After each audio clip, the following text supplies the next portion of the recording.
that. I think I still owe you from last week, so I'll be posting those up the next couple of days for today and for next time. Okay, good. So let's go ahead and pick up where we left off for chapter 4.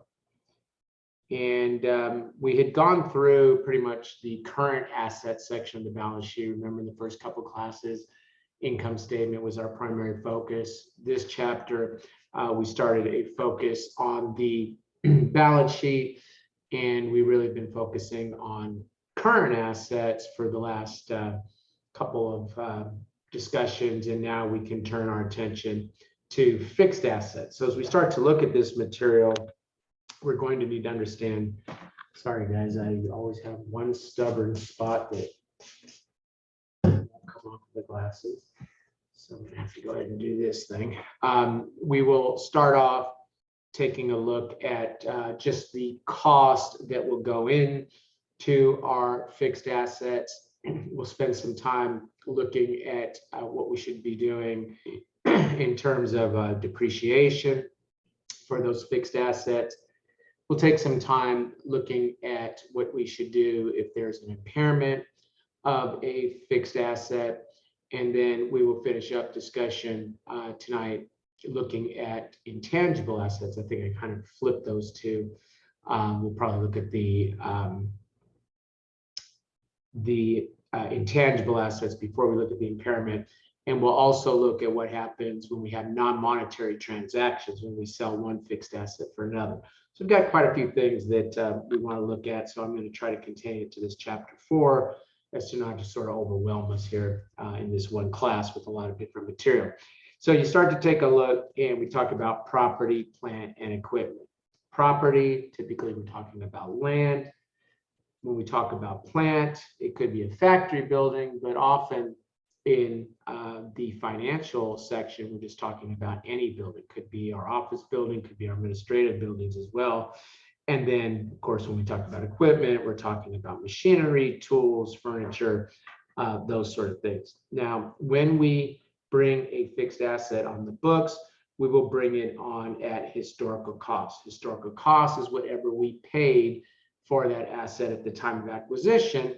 And to remove any subjectivity, FASB tells us, hey, for fixed assets, you carry them at their fixed cost. Now, if there's an impairment and the value of that asset, the carrying value should say, if that asset falls below the historical cost, then we will need to write it down to that lower impaired value. But we don't write it up in US GAAP above historical cost. And remember, IFRS is not tested any longer on the CPA exam, so we don't have to worry about writing fixed assets up in any sort of revaluation adjustment model that we would use under IFRS. So we start to take a look at the different categories here, starting with property. And of course, as we said, property is basically talking about our land. So when we bring the land onto the books, land cost incurred the purchase price, title and recording fees, frankly, any cost that we incur to take the land free and clear of any title impediments.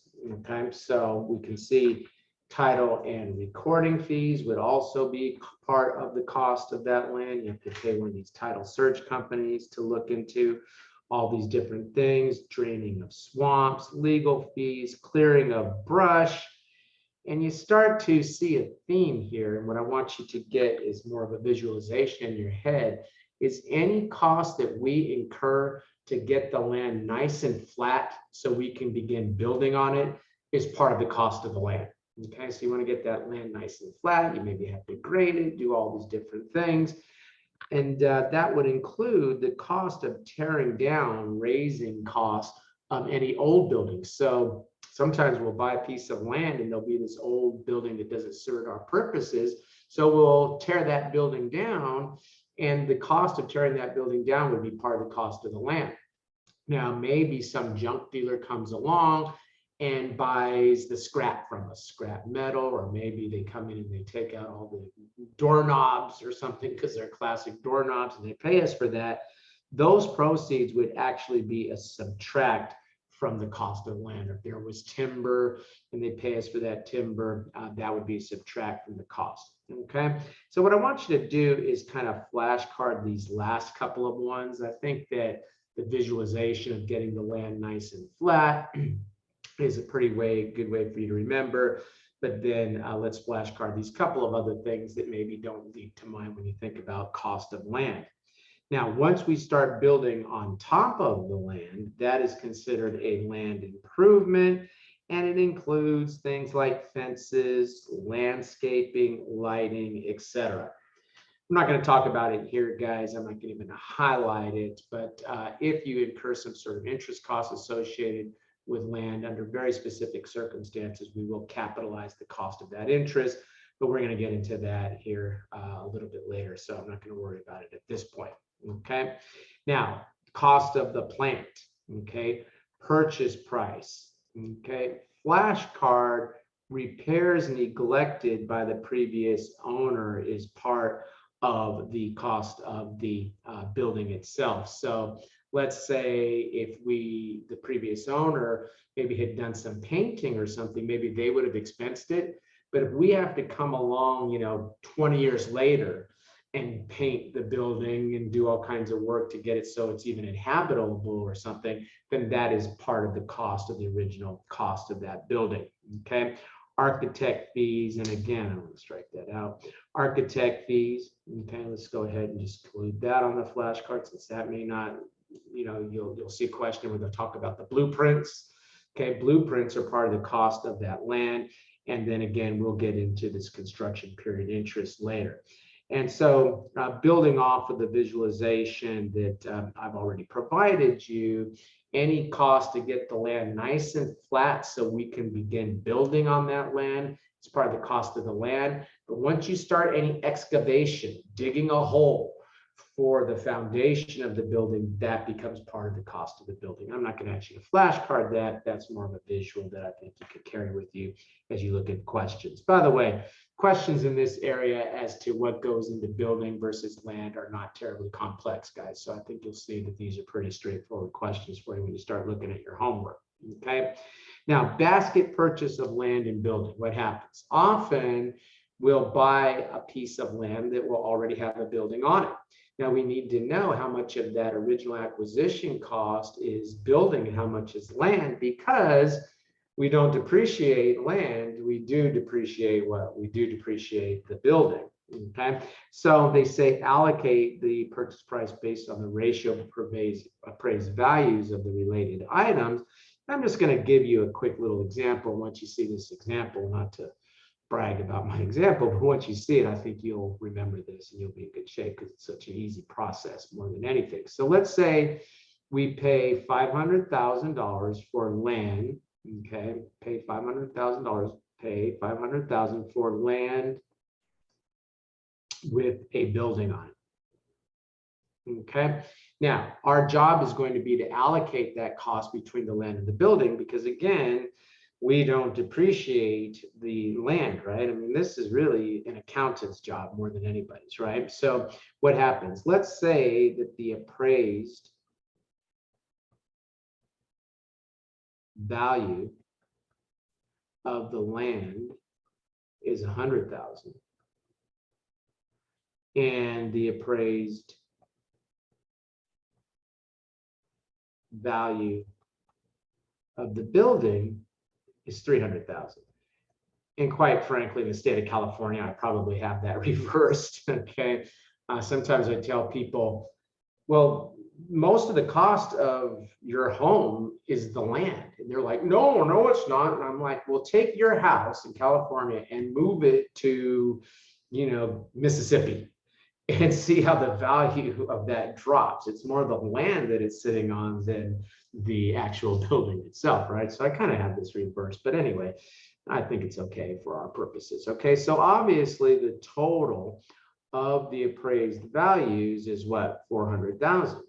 Okay, so I think you know where I'm going with this. Now I will take the 500,000 and I will multiply that by what? 100,000 divided by 400,000, or 25%, or what? 125,000 would be attributed to the land. And of that 500,000, right, 300,000 divided by 400,000, or of course 75%, or the remaining amount, what is that, 375, would go, 375, yeah, would go to the building.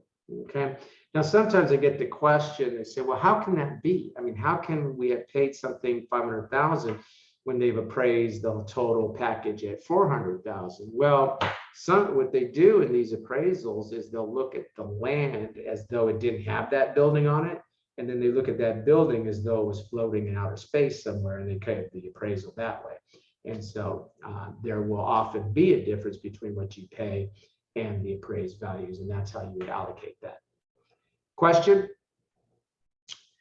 Okay, good. Now you come over, notice I didn't ask you for a flashcard there, because I think when you see a question like that, now we're going to give you the basket purchase. That's how you're going to approach it. Okay.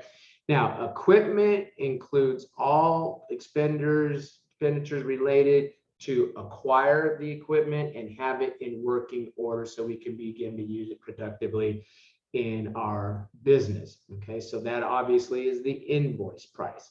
Any freight that we have to pay, freight in to get it to our location.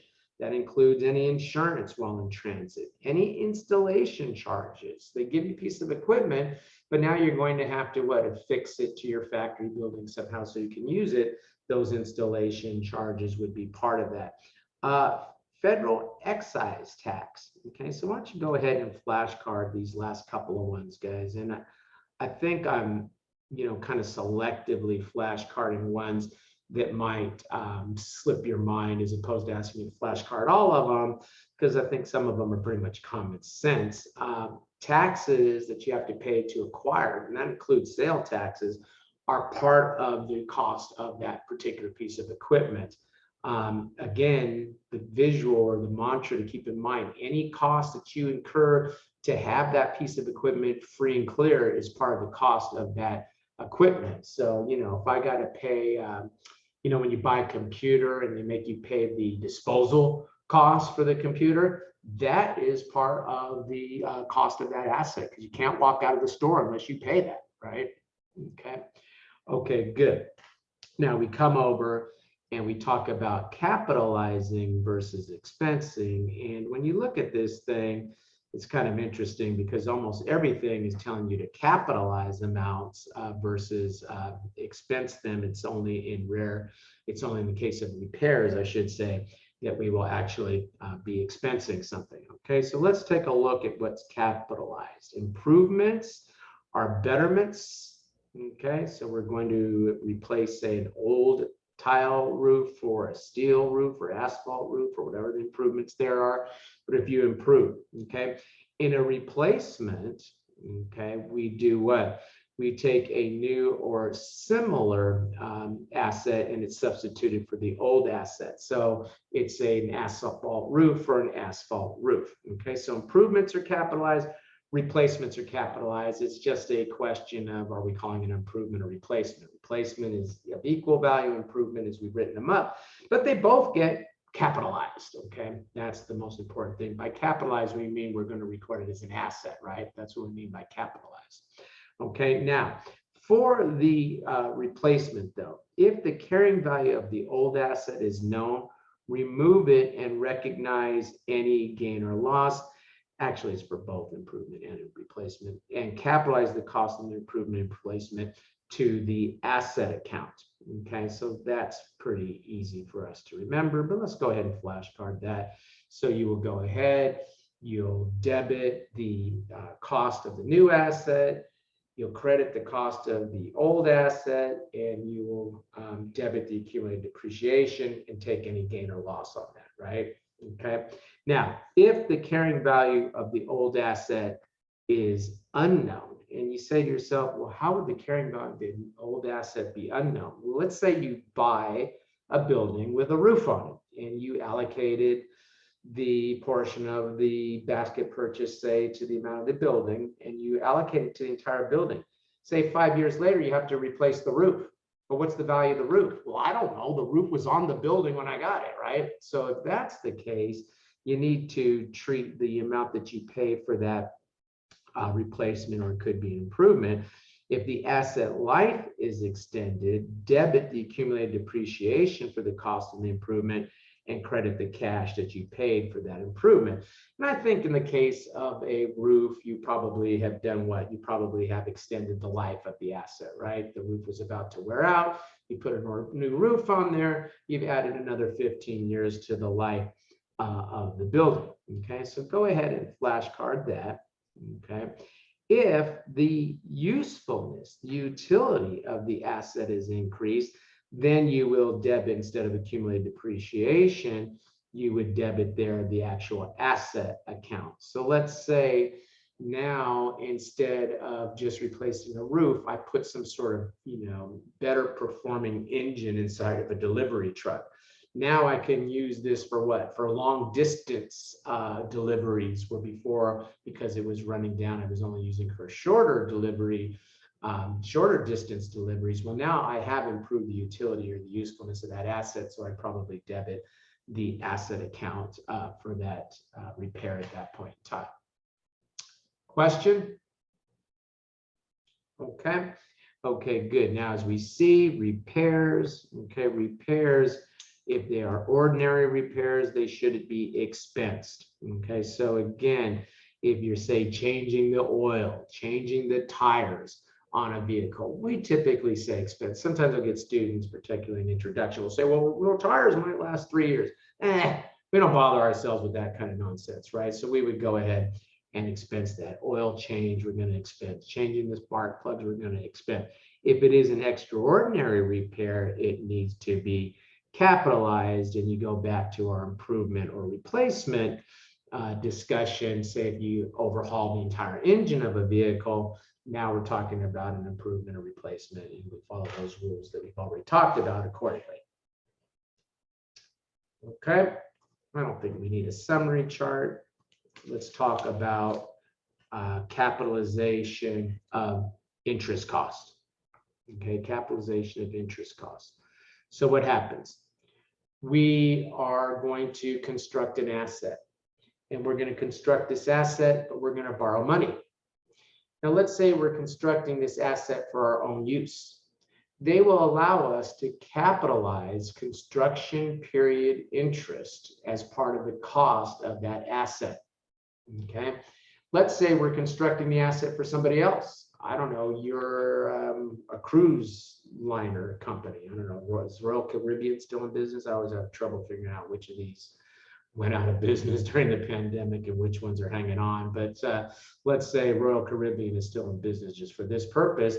You come to me as shipbuilder and you tell me, this is how I want you to build this ship. I want this many decks, and I build it to your specifications. Well, I would be allowed to capitalize the interest as I'm constructing that asset that I will later on turn around and, of course, sell to you. Okay, so under these conditions, under certain conditions, they will allow me to capitalize construction period interest. Okay, now you come over and you take a look, and they tell us that the capitalization of interest for a particular period are determined by applying an interest rate. And when we say an interest rate, I'm going to put that in blue because it's going to kind of come down and bleed down here as to what interest rate we should use.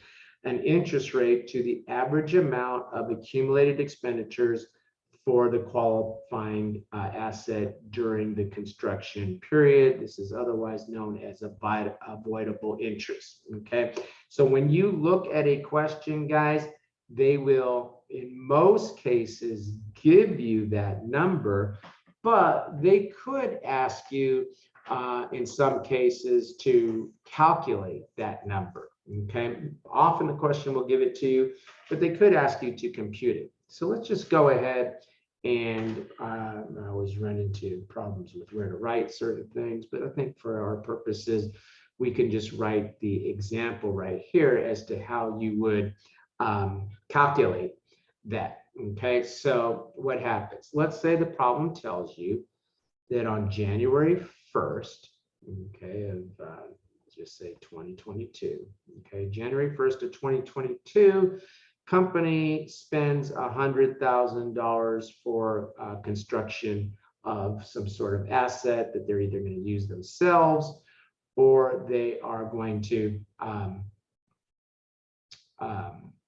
sell to somebody else that under a specific contract as to how we're going to construct that.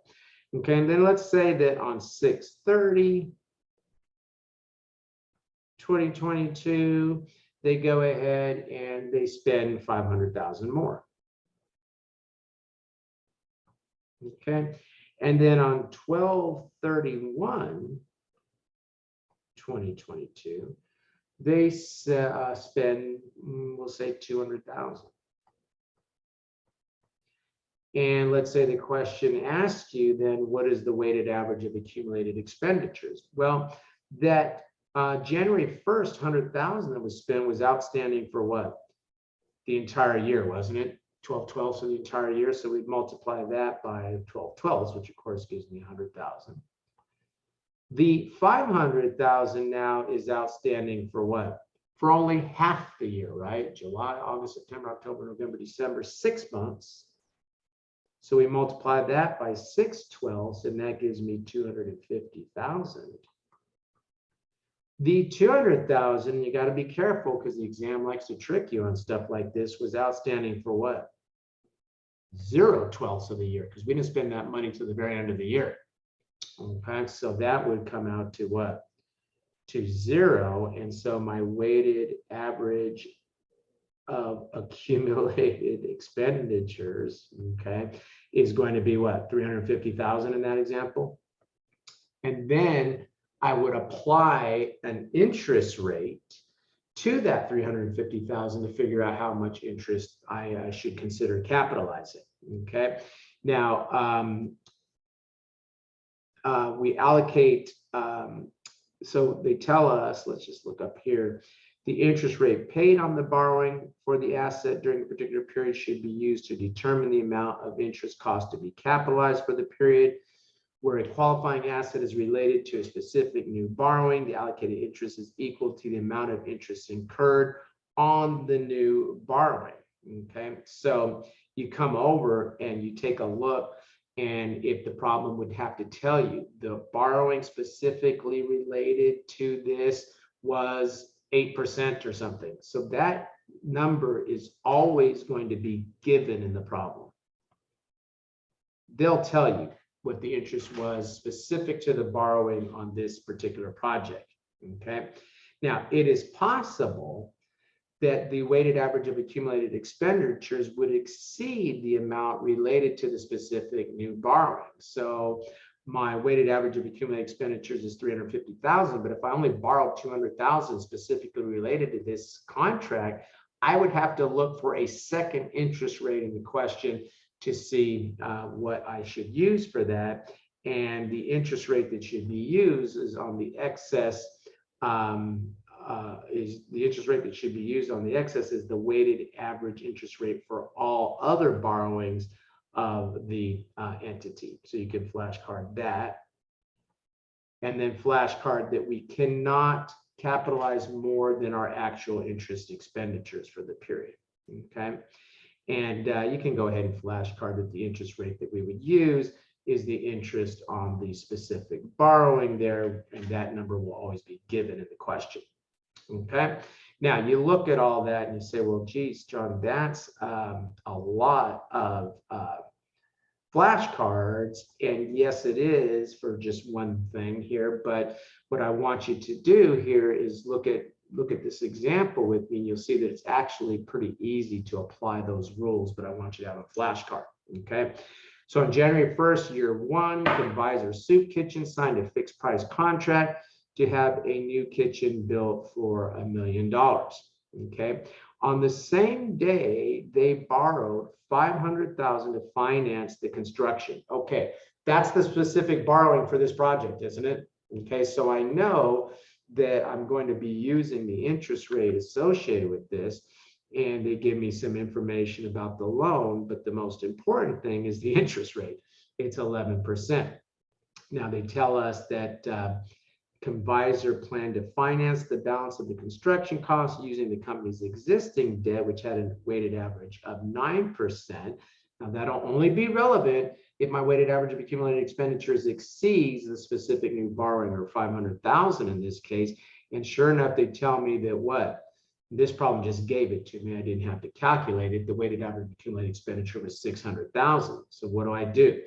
For that specific borrowing, I use the interest rate associated with that borrowing. For the excess, I have to use what? I have to use the average interest for all other borrowings of the entity. For the excess 100,000 of accumulated expenditures over the 500,000 specific borrowing. So I'm thinking I'm going to capitalize 64,000.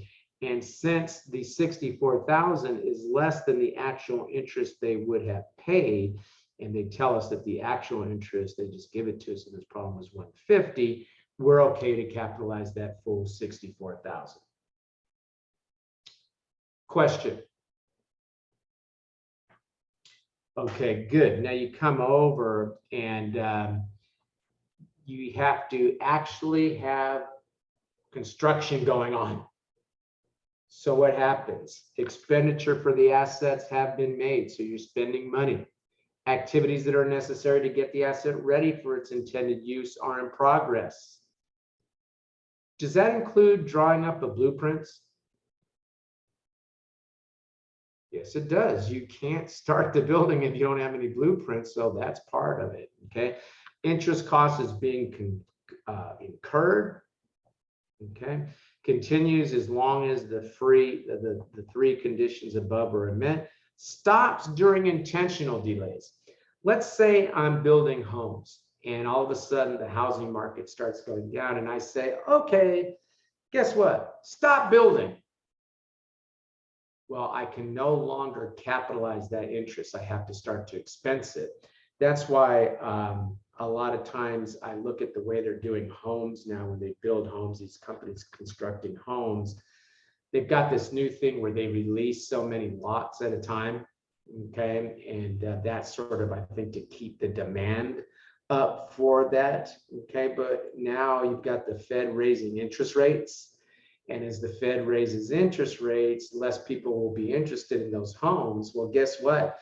If the companies continue to what? To not build because now they're saying, well, nobody wants the homes, they cannot capitalize the cost on that interest, on the cost of interest on that land that they're holding during that time. And so it's my belief that their investors are going to start to get a little bit nervous when all of a sudden they see costs that were hitting the balance sheet before, all of a sudden start hitting the P&L, and they might be a little bit more motivated to sell those. The other thing that, you know, I'm wondering how it's going to work, they're still paying, which is not relevant to this specific discussion, but they're still paying the property taxes on those. So if they start to have to hold those for an inordinate amount of time, now they got the property taxes hitting the balance sheet, hitting the income statement. They've got what? The interest charges hitting the income statement, and there might be a little bit of more motivation for them to get off of this little thing of releasing the lots a little bit at a time and start, you know, offering some incentives for folks to come in and start to buy those homes, including, I suppose, the Fed's intended outcome, which is to lower the price of homes. I always get annoyed, you know, they raise the interest rates, and I'm going to shut up here in a minute, but they raise the interest rates to do what? To lower the price of homes, to lower the price of vehicles, to lower the price of other durable goods. Meanwhile, while you look at what's happening with inflation, it's what? A lot of it is gas prices, a lot of it is food prices brought on to a large extent by the war and the issue with the supply chain right now. So how does raising interest rates exactly help that, other than to create an artificial impression of keeping inflation in check? Meanwhile, you're destroying what a lot of people perceive as their value, which is the value of their home, which is what happened back in 2006. So I'm not exactly sure that we're getting all the correct economic advice into the administration that we should at this point in time. And that's the end of my comments on that point. Okay, so you go ahead and flashcard these. So you have to be building, you have to be incurring construction costs. If you have intentional delays, stop capitalizing the interest. Unintentional delay. Starts raining. It's hard to build during rainy season. Okay, well, that's an unintentional delay, so you could go ahead and capitalize interest during that period of time, even though you've stopped construction because of weather issues. Okay, that's unintentional. Okay. Okay, good. And why don't we go ahead and flashcard? And I often just ask you to flashcard disclosure requirements. Okay. There's not much to say there than to know what you have to disclose. Okay, you can review this one on your own. I'm not going to go through it because I think we have a sense as to the nature of activities that have to be going on in order for you to capitalize the interest, but this gives us some specific examples that you can skim over quickly for homework. Professor, I have a question. Yeah. So how do you determine intentional and unintentional delay? Can I control the weather? But how do government know that as the time the weather was bad? What about the government? I mean, how do we determine? Do we keep a record? Is that Can I control the rain? Yeah, because I can. For well, my make business. It rain then, because we need some. Can I control the rain? Okay. That's a yes or no question. Can I control the rain? No, but Okay. So if I have to delay construction because it's raining, is that an intentional or unintentional? it's unintentional. Okay, so I could continue to capitalize the interest because it's raining, right? Yes. Okay. If I decide to stop construction because I'm waiting for the market to improve for my condo development, let's say, is that intentional? That's intentional. Okay. So I think you're getting a sense of what's intentional versus unintentional, and I can't give you a list of what's intentional versus unintentional. So the exam would either have to call that out or make it blatantly obvious, like I just did, as to the nature of things that would be intentional or unintentional. Okay. All right. Thank you. Mm-hmm. Okay, good. Is there, just to further that question, is there any additional documentation to prove that it was unintentional or intentional? Is that in the footnotes, or is it just on the honor system? Well, nothing is on the honor system. I don't think that there would be a disclosure as to, what was an intentional versus intentional delay for periods in which the interest wasn't capitalized. I say nothing's on the honor system because I think you'd have to prove to your auditor's satisfaction that something was an intentional versus unintentional, right? Because it makes a difference as to whether something gets reported on the balance sheet or the income statement. So if I had a client, an audit client that was telling me, well, it was unintentional because we had to stop construction for 3 months because of the rain, and they tell me that that happened in June, July, and August, and I look at the weather for that period of time in that area and it didn't rain one single day, well, I think they're going to have trouble explaining to me that that was unintentional. Okay, thank you. Mm-hmm. Yeah, I doubt that the footnote disclosure will get that granular, but your auditors certainly would be interested in that because it makes a difference. It's going to make a determination of net income versus not, right? Okay, good. I mean, ultimately, I guess if you're constructing the asset for somebody else, ultimately that'll hit the income statement in the forms of cost of goods sold at some point in time, but it becomes a timing issue, becomes a matching issue. If you're constructing the asset for your own use and you start, capitalizing interest that should be expense, you're deferring the recognition of the expense onto the in the form of what would be reported as depreciation expense at some point in time, right? Okay, good. Let's go ahead and let's take a look at this first question. I think you'll see, guys, these questions that get into what should or shouldn't be included in the cost of land or building are pretty easy. I hope you get 1,000 questions like this on the exam because they're pretty easy, but I don't think you will. You'll probably get like maybe, 3, and you should be able to work through these pretty quickly. So I'll go ahead and put the poll up for this one. Question 1.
Ten seconds, guys.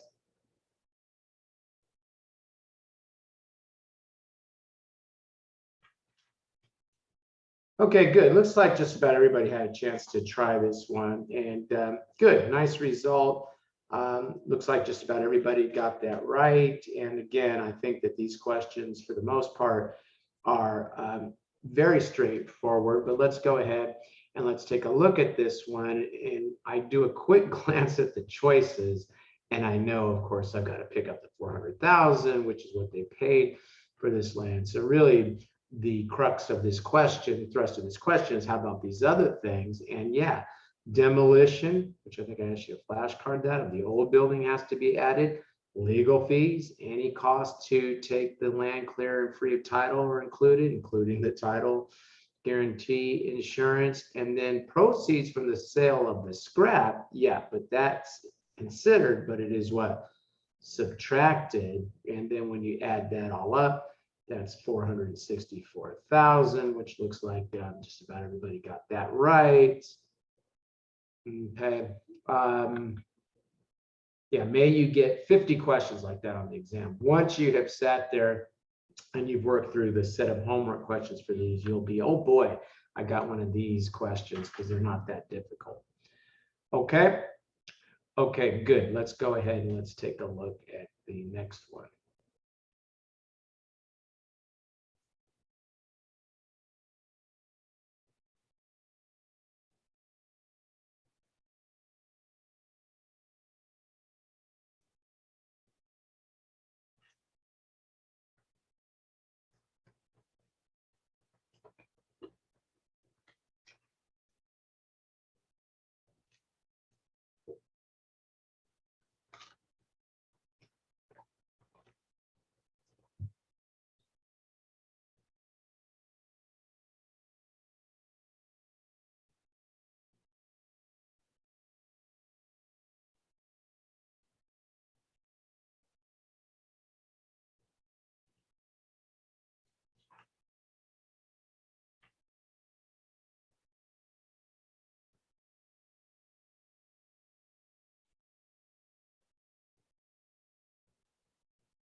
Okay, guys, that gives us a couple minutes on this question. So let's go ahead and take a look. And good, another good result. Okay, we're hot today. You know, it's a hot day, so we're doing well.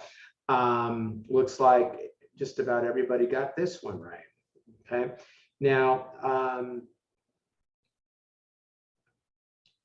when you look at this, they give us the expenditures that were made. Okay, and then they want us to figure out the amount of interest that should be capitalized. Okay, now they set you up here by telling you that the loan was $3 million, and if they borrowed this money, I guess, which they don't even tell you when they borrowed the money, so you really are in no position at all to calculate the interest on this, because you don't even know. Let me get this poll out of the way.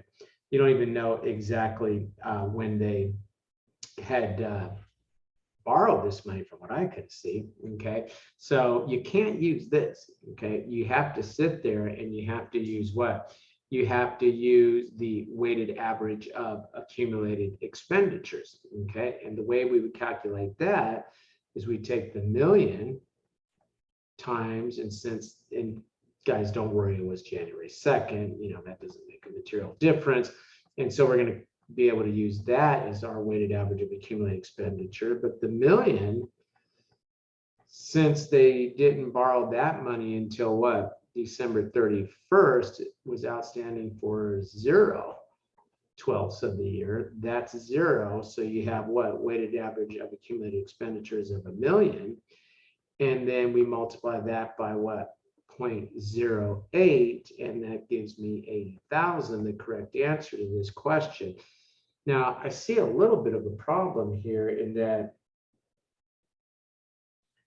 I really would need to know when they borrowed this money to properly do this, okay? Because I don't know what their actual interest expenditures were for the year. And I can't exceed the actual expenditures, but I'm assuming this question kind of meant me to figure out that they had borrowed the money at least at the start of the year. So 3 million times the 8% would put me at 240. And so I'm not exceeding the actual interest expenditures for the year. So I would go ahead and pick the 80,000. This question's got a little bit of a flaw in it, in my opinion. Okay. If you see something like that on the exam, you just got to go with what seems to be the trend, the preponderance of evidence that they're giving you in this question to work with this. And I would go with the 80,000. Okay, good. Let's take a look at Module 5, Property, Plant, and Equipment, and the depreciation, and then disposal. Okay, now guys, there's some very basic definitions here I'm not going to look at. I think you've gotten this far, you know what to do with salvage value, you know what to do with the estimated useful life. Okay, but we do talk about component depreciation here. Okay, and component depreciation is the separate depreciation of each part of an item of property, plant, and equipment. Component depreciation is permitted but rarely used under US GAAP. Okay, so when component depreciation is being used, picture a house, and you could depreciate the entire house over 30 years, or you could have a separate depreciation schedule for what? For the foundation of the house, you might put it 30 years.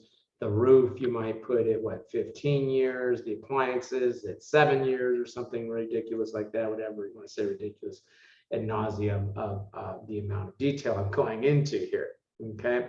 Now, you could have something called composite or group depreciation, okay? And let's see what happens when you have retirement of an asset in composite or group. So now we're going to depreciate a group of similar assets as one group, okay? And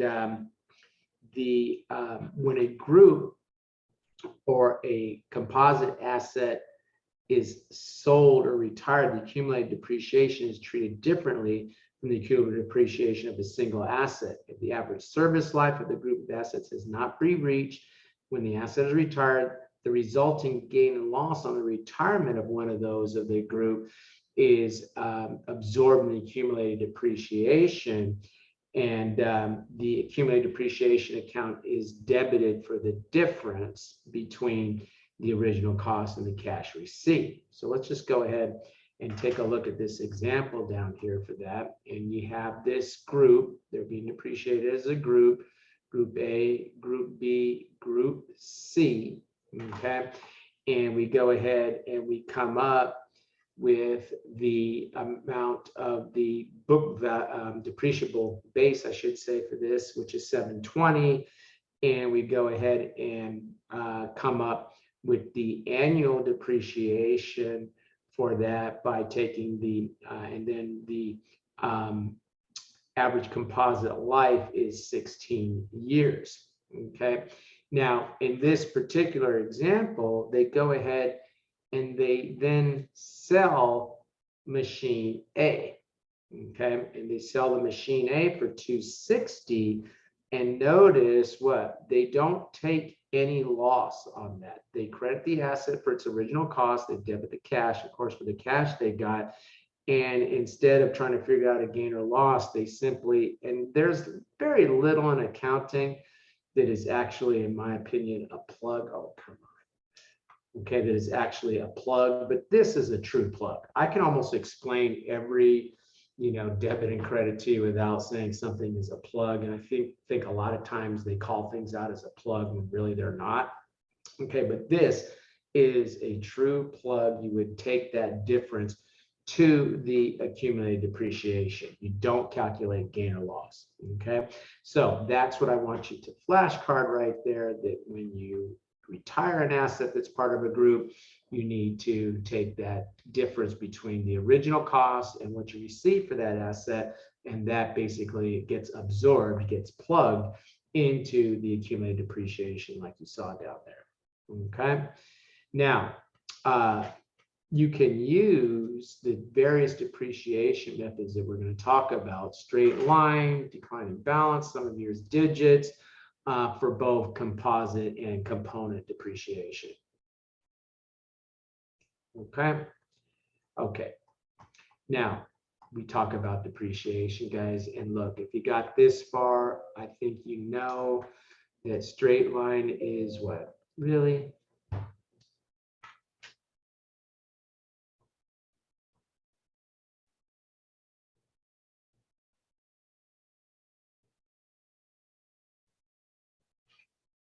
Okay.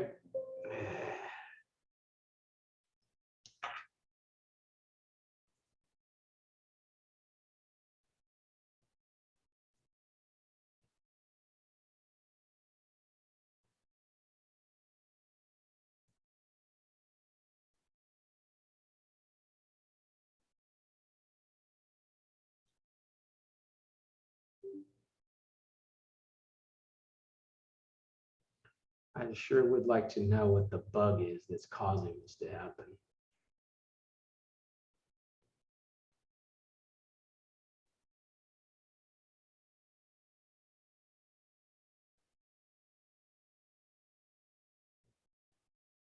Good luck with that one, John, right?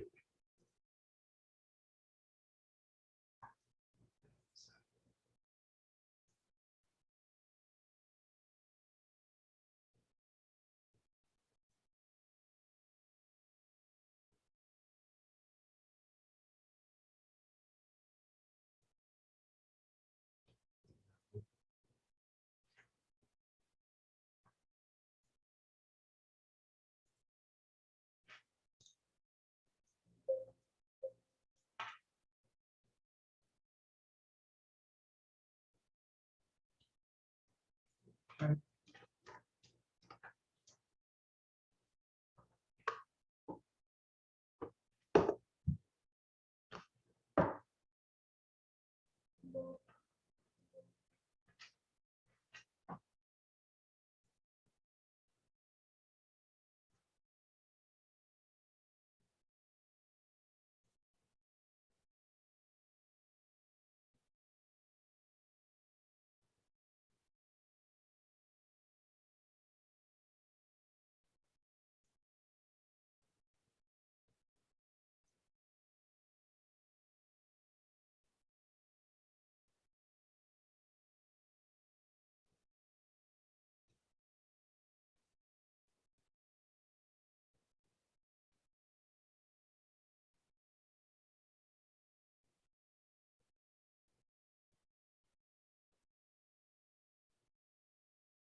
Anybody got the page where we were for me? 49. 49, thank you.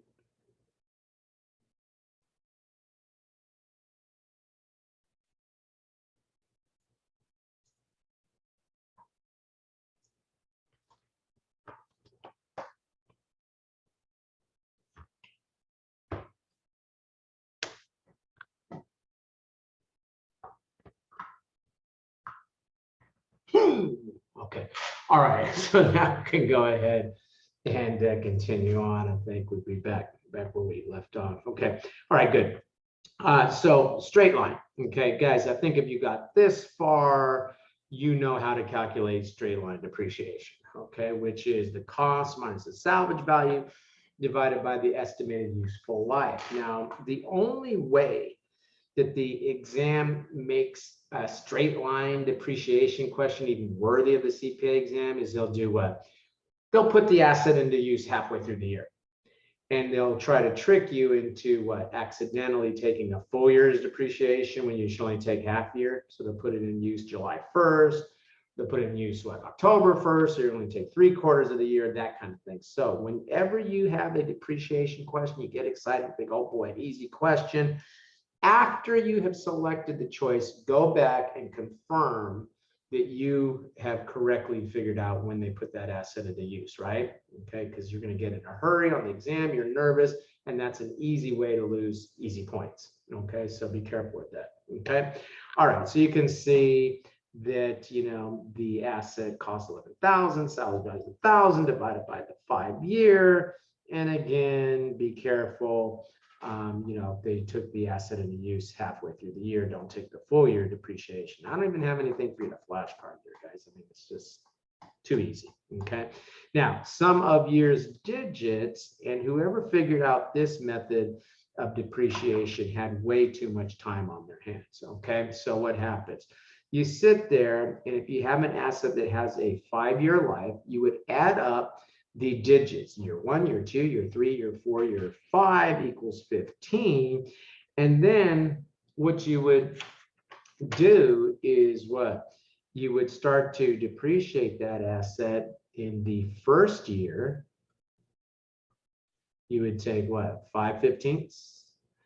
In the second year, you would take 4/15. In the third year, you would take 3/15. In the fourth year, you would take 2/15. And in the fifth year, you would take what? Take 1/15. And if you add up 1 plus 3 is 15/15. By the end, you've taken what? You've taken the full 15/15. Okay, now again, the depreciable base is cost minus salvage value, right? Cost minus salvage value, and then you multiply it accordingly for each year by using the you know, steps that I just laid out to you here.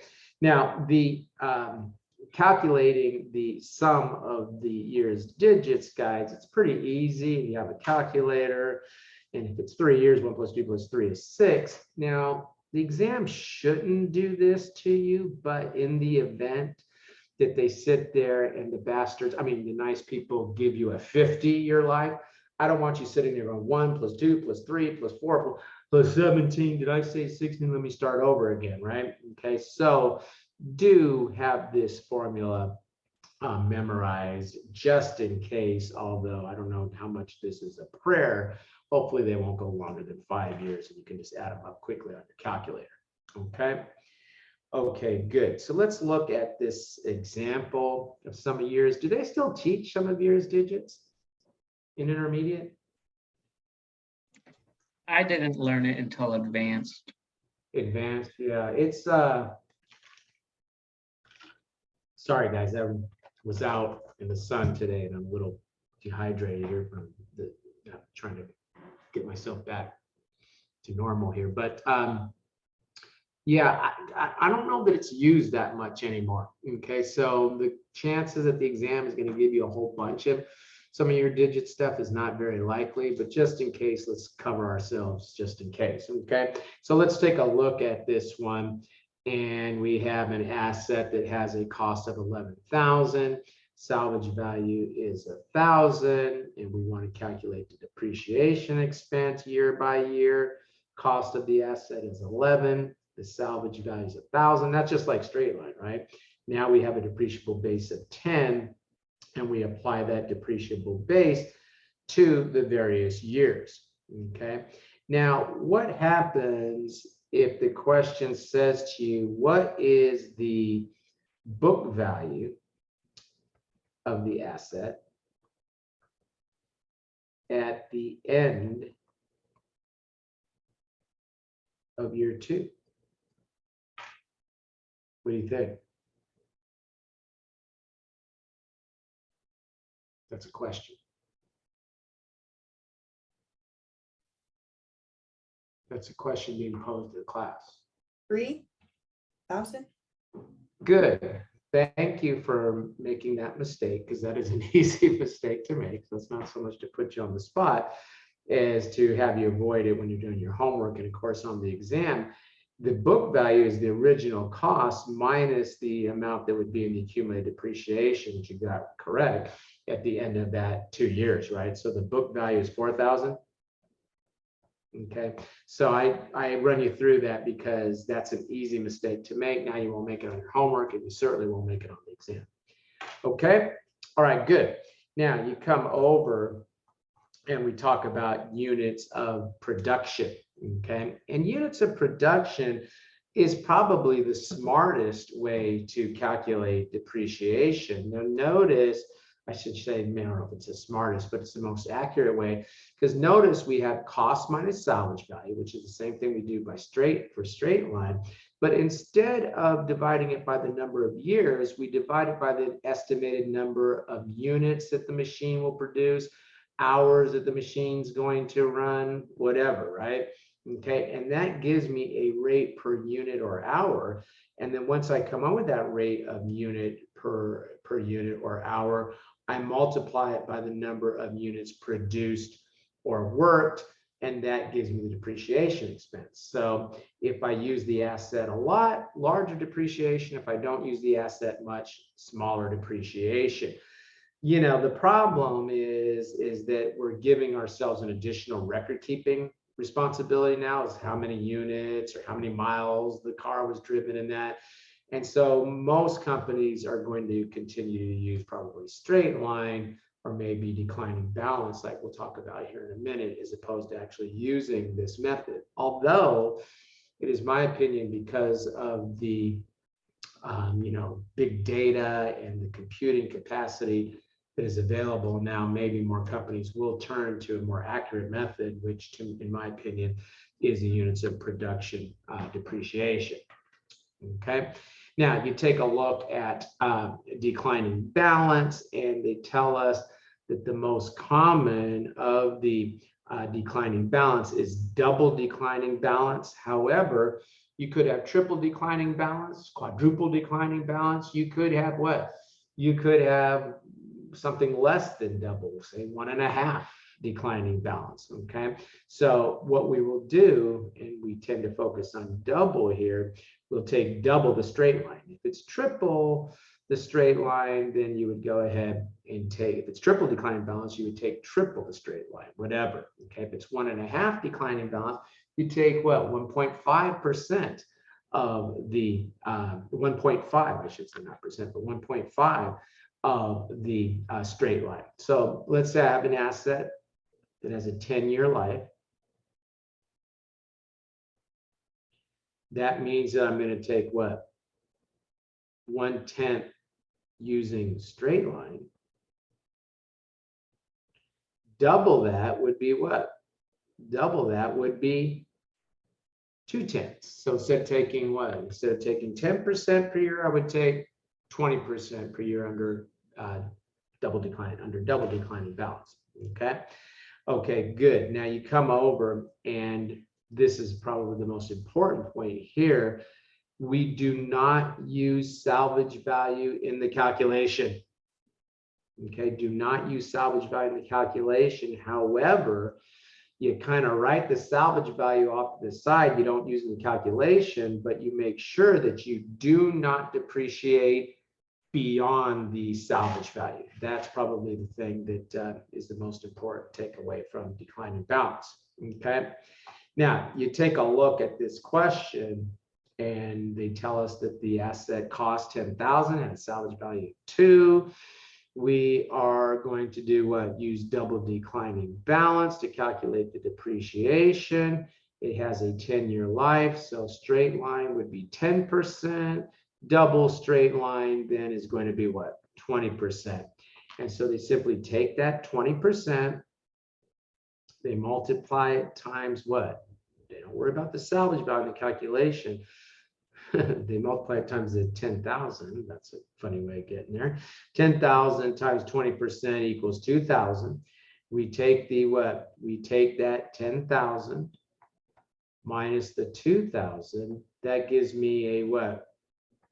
Remaining declining balance here of what? 8,000. And we take 20% of that. That's 1,600.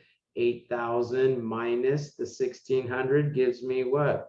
Gives me 64. I take 20% of that, 1,280, and so on. I'm not going to go through the whole table. You'll go into a coma here, right? Okay. The only thing to look at here, guys, is notice that when they get to the year 8 here, okay, in year 8, they have a remaining balance of 2,098. Now, if you were to sit there and apply the 20% to that, okay, you would get what? You would get 419. But if I take that full 419, it will cause me to what? Depreciate below salvage value. So I don't do that. I just what? Take 98 in year 8, and then I do not depreciate any longer. Even if I continue to use that asset, I do not depreciate any longer past that point where I reach the 2,000. Question. Okay. Again, guys, for all the methods, whether we said it or not, be careful. Do not make the mistake of taking a full year depreciation when the asset is put in use after the start of the year. And that's the case for all of these methods. And so make sure and flashcard that so you don't make that mistake. And also it's worth noting here that, you know, had it been a 1.5 times declining balance, then it would have been what? 150% of the 10% or 15%. So it doesn't have to be a full 2 or 3. It doesn't have to be double. It doesn't have to be a full 2 or 3. Question? Okay, good. So let's take a look at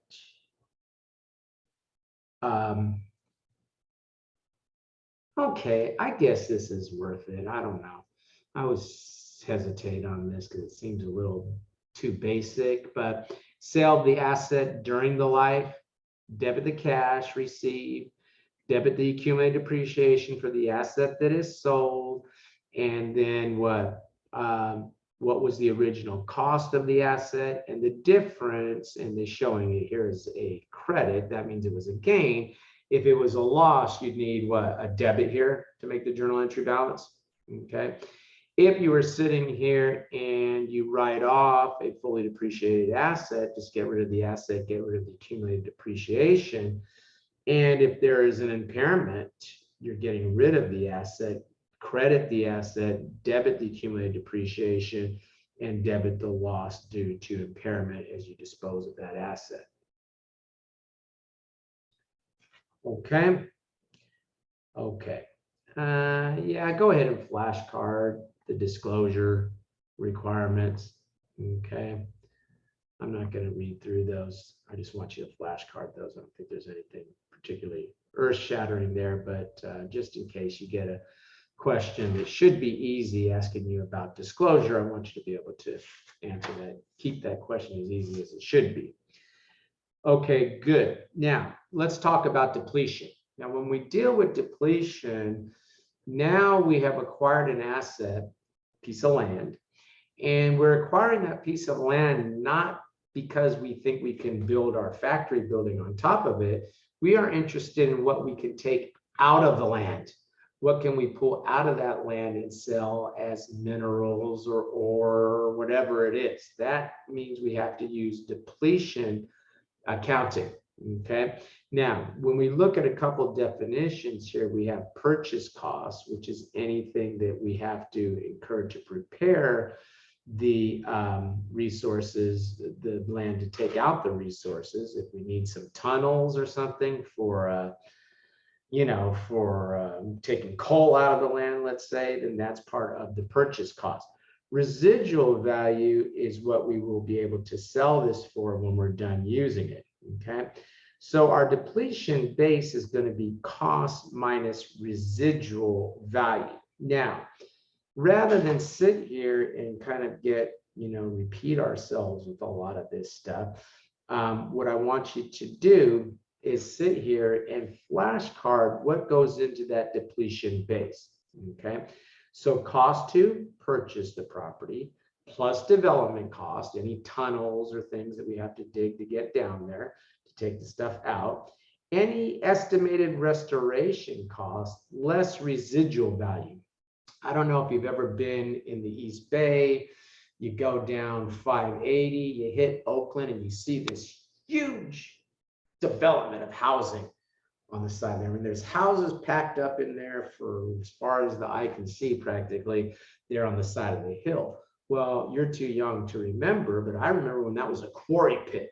All it was a hole that they took out of the section of the hill there. And I guess, some developer looked at it and said, I see condos. Okay. And so when you sell that, the condo developer, after you've taken all the, and I think that was a quarry pit there, when you take all that, whatever they were taking out of their gravel or whatever it is, you take all that out of there and you sell it to a condo developer. Well, that's a cost that you need to estimate that you're going to take off of that depletion base, because you're going to get that money back. It's like salvage value. This estimated restoration cost is kind of a trip. Because I was on an assignment with the GAO one time in which we were looking at why companies were not, why federal agencies, I should say, were not collecting on fines and penalties. Congress wanted to know both criminal and civil penalties, why aren't they collecting on them? So I got stuck with the civil penalty piece of that work because it's not as interesting, so they gave it to me. So I ended up looking at the civil penalties. And so what we did was an aging of the receivables and fines and penalties, and we looked at the agencies that came out towards the top, and one of them was the Office of Surface Mining. And it's the Office of Surface Mining's job to make sure that, say, a coal company cleans up the environment after they're done tearing up the land and taking all this stuff out.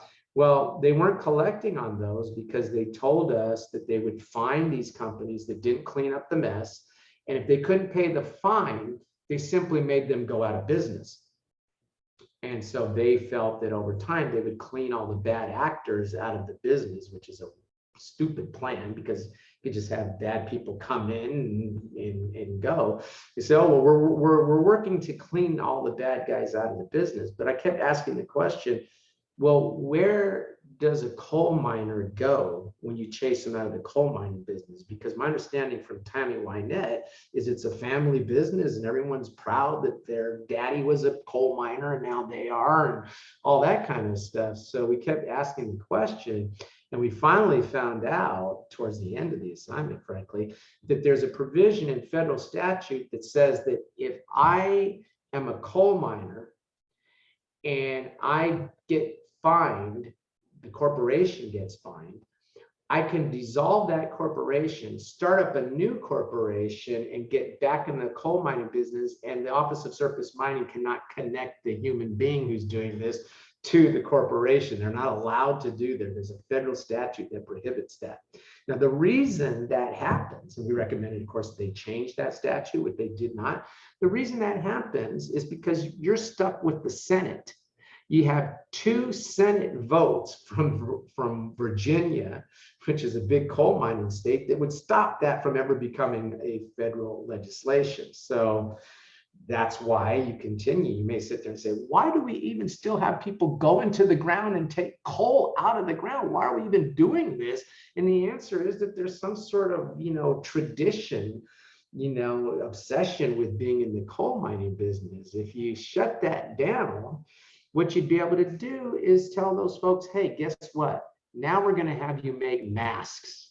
We're going to have you make, personal protection equipment, because we can't rely on overseas manufacturers to do that for us anymore. But they'll never get there because of the dysfunctional, approach that we take to how we're running the government, where we have these states that have 2 electoral votes and 2 Senate votes, even though they represent almost no population. Anyway, end of story. But that's how you calculate the depletion base. And then once you have that depletion base, the way you will calculate the unit depletion is to simply divide that unit depletion by the number of estimated recoverable units, and that gives you your unit depletion rate. And once you have the unit depletion rate, then what? Then your total depletion for the period, and they kind of have this, in my opinion, backwards, the way they're showing all this. They have the total depletion will be what? The number of units that you have extracted times the unit depletion rate. Okay, so you know what to put in the base. The question will give you what they believe the estimated recoverable units are, and you get your depletion rate, and the total depletion is going to be that depletion rate times the number of units extracted. Okay, now if all units extracted are sold, then the number of units depleted must be, are not sold, I should say, then the depletion must be allocated between cost of goods sold and inventory. So the ones that you sell will go to cost of goods sold. The number of units that you don't sell are going to be part of your inventory, whatever it is you're taking out of the ground. Okay, so let's just look at this question, and I'm going to go straight to the solution. Okay, they have the cost of the land was 4 million. The development costs are 3.4. Okay, the restoration is 800,000, and I guess they're not assuming any,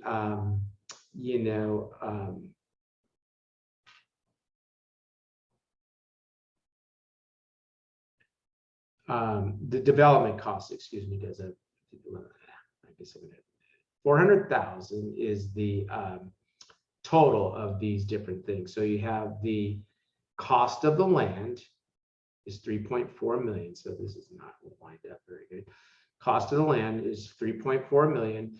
The development costs are 80,000. The restoration, they're saying, is 0. And I guess they're saying it's 0 because, look, if you're going to be able to sell it at the end, then you're probably not going to have to pay any restoration, because whoever buys it will do whatever restoration, and they're just going to move forward doing whatever they need to do with it. So probably restoration and residual value realistically wouldn't show up in the same calculation. It's probably going to be one or the other. Okay, but you subtract off the residual value where restoration would be added. That then gives me the 4 million. Okay, sorry, I misspoke there at the beginning. And then they told us that the estimated number of tons of whatever this stuff is 4 million. So it's $1 per ton. If the question asks you what is the total extraction cost, then it would be 400,000. If they only sold 375,000 units, and the question asks you what's the cost of goods sold, then it's going to be that 375. And since they took out what, 4, and they only sold 375, then 375,000 units, they took out 400,000, then the inventory would be 25,000. Question? Okay, good. Not too difficult. Let's go ahead and let's take a look at a couple of questions.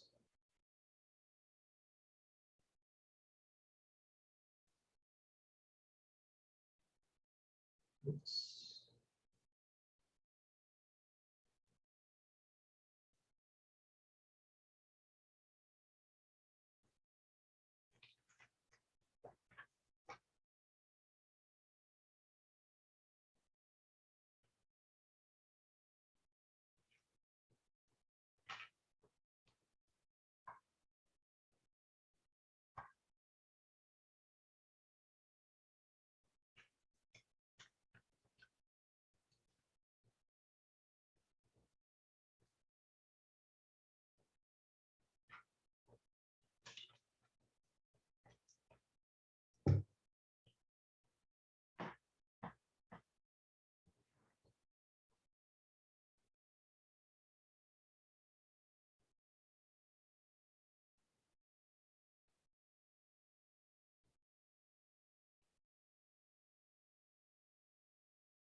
Okay, guys, let's go ahead and take a look at this one. I'm going to end the poll.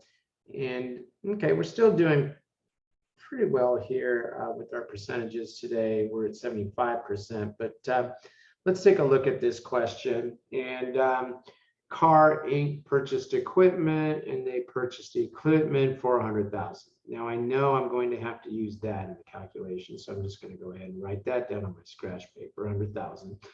The equipment had an estimated useful life of 10 years and 15,000 salvage value. Now I'm not going to use a salvage value in the calculation. I'm just going to make sure that this problem doesn't try to trick me into depreciating below the salvage value. So I kind of write that off to the side. They use 200% declining balance on a 10-year estimated useful life. So 10-year, 1 divided by 10 would be 10%, and 200% is double, right? Okay, so I have to go ahead and multiply that by 2. So I'm going to take 20%. If it had said 150%, I would have multiplied 10% by 1.5, whatever, right? Okay, if it said 300%, I'd multiply it by 3. Okay, but this one was double declining balance, 20% per year. So for year 1, okay, I'm going to take the 100,000. And just looking, notice they asked me what year 2. So I'm going to have to go to year 1 to figure out year 2, right? So 100,000 times the 20%, I just calculated there. And so that gives me 20,000 for year 1. And then for year 2, I'm going to do what? I'm going to take the 20,000 that I took from year 2. That leaves me what? That leaves me 80,000 of my declining balance. I'm taking a declining balance, and it's double declining balance. So I'm taking double the straight line, 20%. So for year 2, I take 16,000. Okay. And so on. And the only thing and I don't think the problem's going to make you go through like 3 and 4 years of this. The only thing you need to be careful, don't depreciate below salvage value, which we have not.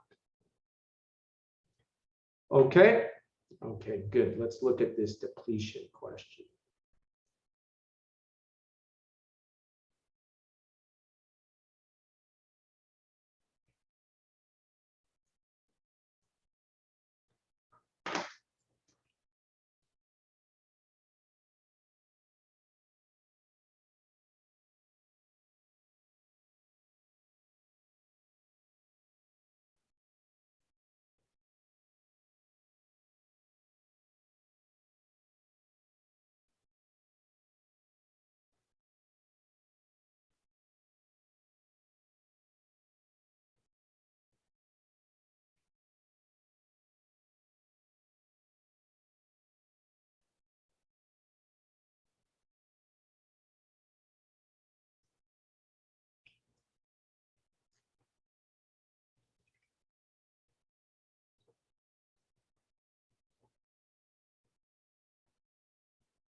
Okay, I'll give you a little more time with this one. We're coming up on 3 minutes though, and it looks like we've got, I think this is our first 100% for the day. So that's great. Okay, excellent. Okay, but let's look at this one, even though all of us got it correct. So they tell us that they purchased a mineral mine for 264,000, 2,640,000. So I know I've got to pick up what that 2,640,000. That's a no-brainer. Pick that up. With removable ore estimated at 1.2 million. Well, whatever I put in my depletion base, I know I'm going to divide that by that estimated number of tons.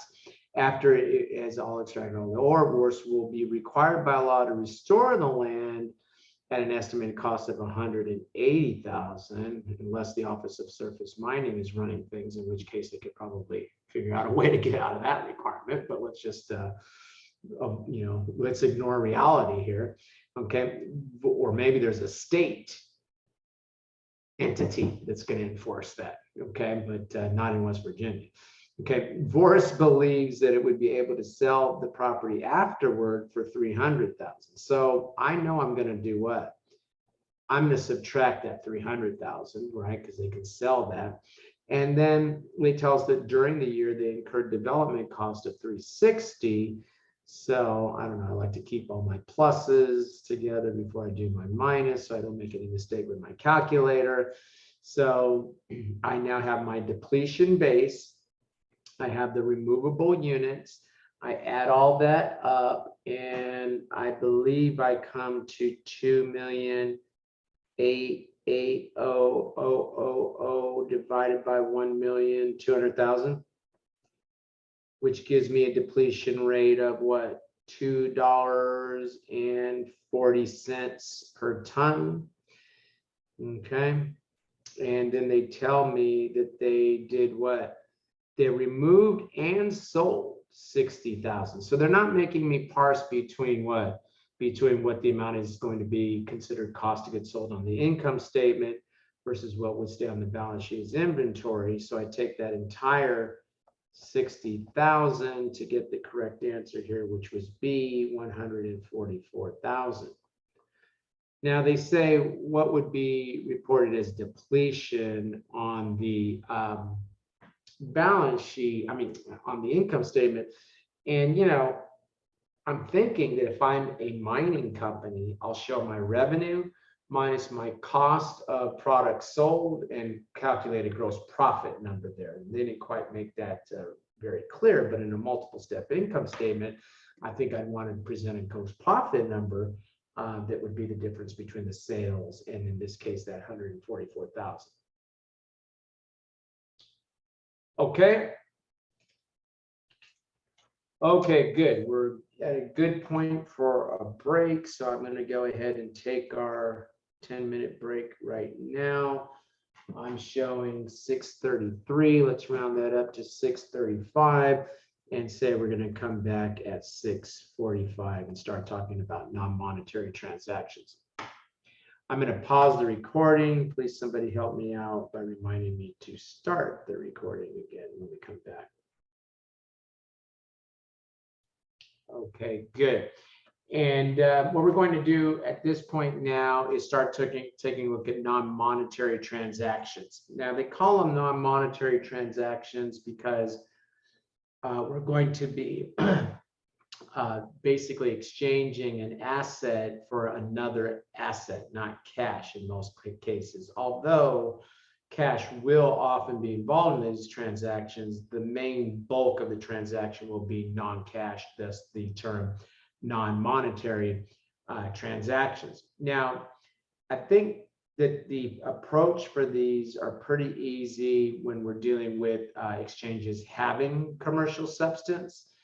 Where they tend to get a little more tricky is if we're talking about transactions that lack commercial substance. Even there, I think that we're in pretty good shape for how to handle those until we start getting into the situation where we're dealing with a partial gain being recognized when cash constitutes enough of the transaction. That starts to get a little bit detailed. So what we're going to do is put some flashcards around this to help us to have a consistent approach to these questions. So when you get some of these on the exam, and it could even be in a task-based simulation, you're not falling into the problem where a lot of students have where they're like, I just don't know what to do with these. You get overwhelmed. If you put some of the key elements on a flashcard and practice with those, I think it's more like a weightlifting thing. You start to feel more comfortable with that material when you come across it in a multiple choice question or in a task-based simulation.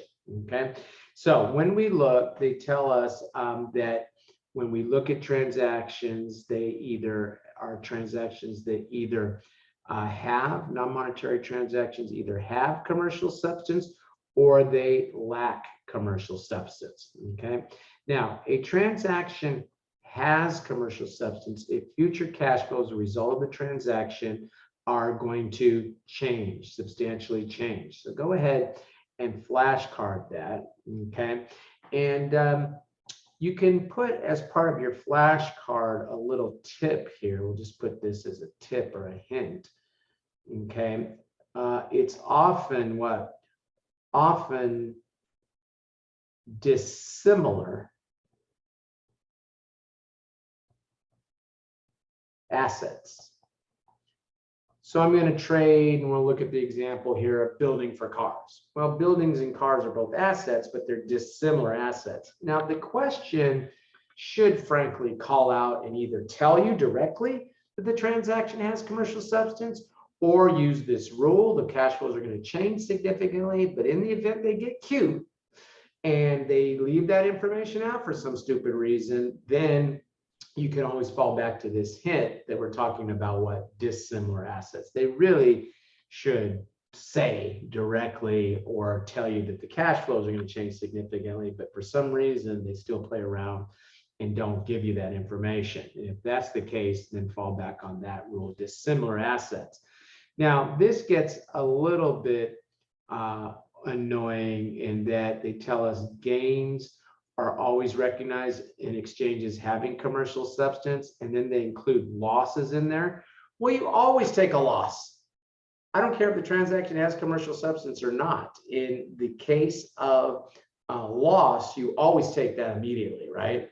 Okay, but the gain will be taken if the transaction has commercial substance. What we're going to see is that the transaction lacks commercial substance. We're often going to have to defer either the entire gain or a portion of that gain. And in some cases, we will be able to take the gain entirely, but we'll look at that one small provision as we get more into the material for transactions lacking commercial substance. Okay. Now, what I want you to do is flashcard the facts here. Flashcard these facts. Flashcard. Okay. And then what you're going to do is go ahead and follow the requireds, which will go to a couple of different examples, 2 and 3 and whatnot coming up. You don't have to rewrite the facts, but for each one of the requireds, I want you to have a flashcard. And what you would do is you would bust out a piece of paper in the middle of your flashcards and do these things. So we're almost going to be practicing a task-based simulation in the middle of our flashcards, okay? All right, so let's just take a look at this. Foxy Company exchanged used cars for building.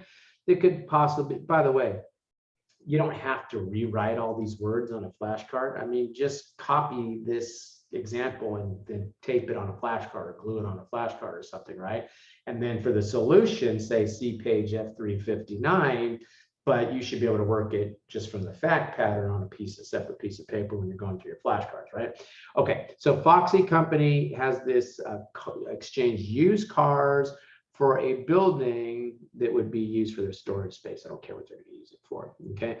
Future cash flows will significantly change. Great, they told me that. I know the transaction has commercial substance, but notice it's also what? Dissimilar asset. Now they tell me that the book value of the cars totaled $40,000, which was what they originally paid minus the accumulated depreciation. And they tell us that the fair value of the cars is $45,000 and that they're going to have to pay $20,000 as part of the exchange. Okay, so the first thing that you're going to calculate is the gain, and that's pretty easy. It's whatever the fair value is versus the book value. That difference is the gain. That's it. Don't think about that anymore. Fair value versus book value, that's the gain. Okay, then you come over and you take a look at this next required, and now they want the flashcard. I mean, the journal entry, and I'm asking you to make a flashcard, asking you the required. Again, you don't have to write the facts again, but you would have, okay, next flashcard is going to be what's the journal entry. Okay, so let's just go ahead. So you'll make that a flashcard. Okay, and here's the journal entry. But what I'm going to do here as we go through this is I'm going to show you the order that you should put the journal entry together. Okay, by that meaning we're used to first we got to figure out the debits, then you got to figure out the credits. And what I have found over the years, if I can't figure out the debit, I sit there stunned. I don't know what to do. Okay, well, I learned over the years, free your mind, your ass will follow. If you know what the credit is, put it down. And it's surprising how once you free up your mind of, okay, I don't have to worry about the whole journal entry, all of a sudden you can start to reason out, or you start to lighten up a little bit and realize what the debit or whatever it is you're looking for should be. Okay, so in this case, I would go ahead and credit the cars for their original cost. I know that I have to take those off the books. The next thing I would do here is I would go ahead and figure out the debit for the accumulated depreciation. Now, when you're doing your task-based simulation for Becker, they get upset if you don't do the debits and credits in order. I don't think the examiners will do that, but you could be writing the journal entry down on your scratch paper and then put them in debit and credit first order if you want to do that. Okay. The third thing, and maybe some people would argue, well, I would do that first, and I don't really have an argument to counter that. If you want to credit the cash, since you know they paid 20,000 cash, do that. The next thing I would do is I would go ahead and credit that gain, because you just calculated the gain on the previous flashcard, didn't you? And then the last thing I would do here is come up with the amount that needs to go into the building, which of course, which is a number that you need to make the journal entry balance. Now, I don't like the way they did this. Okay, I'd rather you do it the way I'm going to ask you to flashcard for the building. Okay, because I don't know if you get a question that asks you, well, what should you be the carrying value of the new asset? I don't want you to have to do a whole journal entry to come up with that. Okay, so the flashcard that you can follow, and the reason I like the way I'm doing the flashcard is it works every time. Okay, and so the flashcard that you could put here is the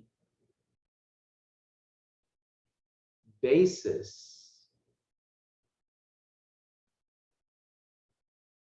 of new asset equals the book value of assets given up plus any gain or minus any loss. What I like about doing it this way, guys, is it works for you every single time, even when we're talking about transactions that lack commercial substance. So if you do this way every single time, I don't have to keep flip-flopping back and forth depending on the fact pattern of the problem. I just sit there and I just do this every single time. But let's try it with this particular set of facts. So the book value of the cars was what? Talk to me, guys. Book value of the cars was what? 40,000. Good, thank you. Book value of cars was 40,000. Good. What was the book value of the cash?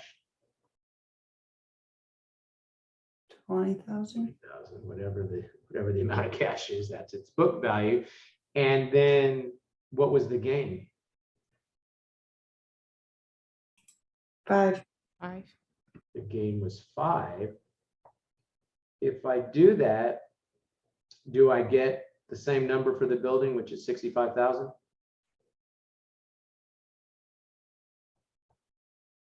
Okay, so if you follow that approach, you'll still get the book value of the new asset.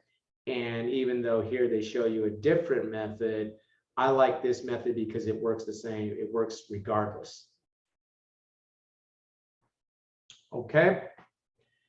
Okay, good. Now you come over and exchange lacking commercial substance. Okay, gains lacking commercial substance. Gains, if no boot, and really what they should really say, if no boot is involved. And boot is what? Boot is cash. No cash involved in the transaction, no gain. That's easy. If there's no cash involved in transaction lacking commercial substance, there'll be no gain. Okay. Now, if a transaction has boot in it, okay, cash in it, and the cash is 25% or more of the total consideration, when the boot received equals or exceeds 25% of the total consideration, both parties will account for the transaction as a monetary exchange, and gains are recognized in full. And of course, losses are always recognized in full. Now, I start with that rule because they get a little bit confusing here, okay? Because they say boot is paid, no gain. Well, you could pay boot, but if the boot constitutes what? More than 25% of the total consideration, then both parties recognize the gain. So they say if the exchange lacks commercial substance, boot is paid, and it's less than 25%, no gain is recognized, but we can put here unless what? Unless this rule down here, which is what? Which is that the cash constitutes 25% or more of the total consideration, then you do take the gain, both parties, right? Both those paying the boot and those receiving the boot. Now, if boot is received and the boot received constitutes less than 25% of the total consideration, then only the entity receiving the boot will take the proportional gain, which is recognized by the ratio of the total boot received in the numerator divided by the total consideration in the denominator. Okay, so let's see what we want to flashcard here. We're going to flashcard 25%. If it's less than 25%, then the boot is paid, then yeah, no gain. Okay, but if it is what? Being received and the boot constitutes less than 25% of total consideration, then yes, you'll take a proportion of the gain that's equal to that ratio, which you should include on the flashcard. Now, losses are always recognized. I don't care if the transaction has commercial substance or not. Always recognize a loss, always. Okay. Okay, so that's a little confusing, right? Little granular. You're going to have to practice with this.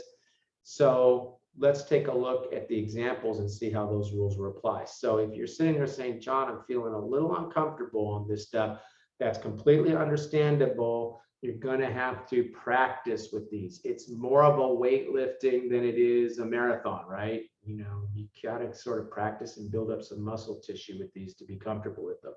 Okay, so let's just take a look. Machine A is exchanged for machine B. Machine A has a carrying value of 10 and a fair value of 12. Now they tell me machine B's fair value here, which is 12,000. Did they need to tell me? Could a question give me the first 3 bullets there that I've highlighted in yellow, and I'd be able to figure out machine B's fair value?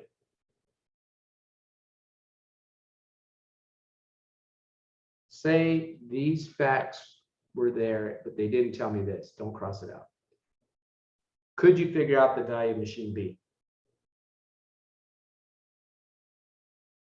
How would you figure it out?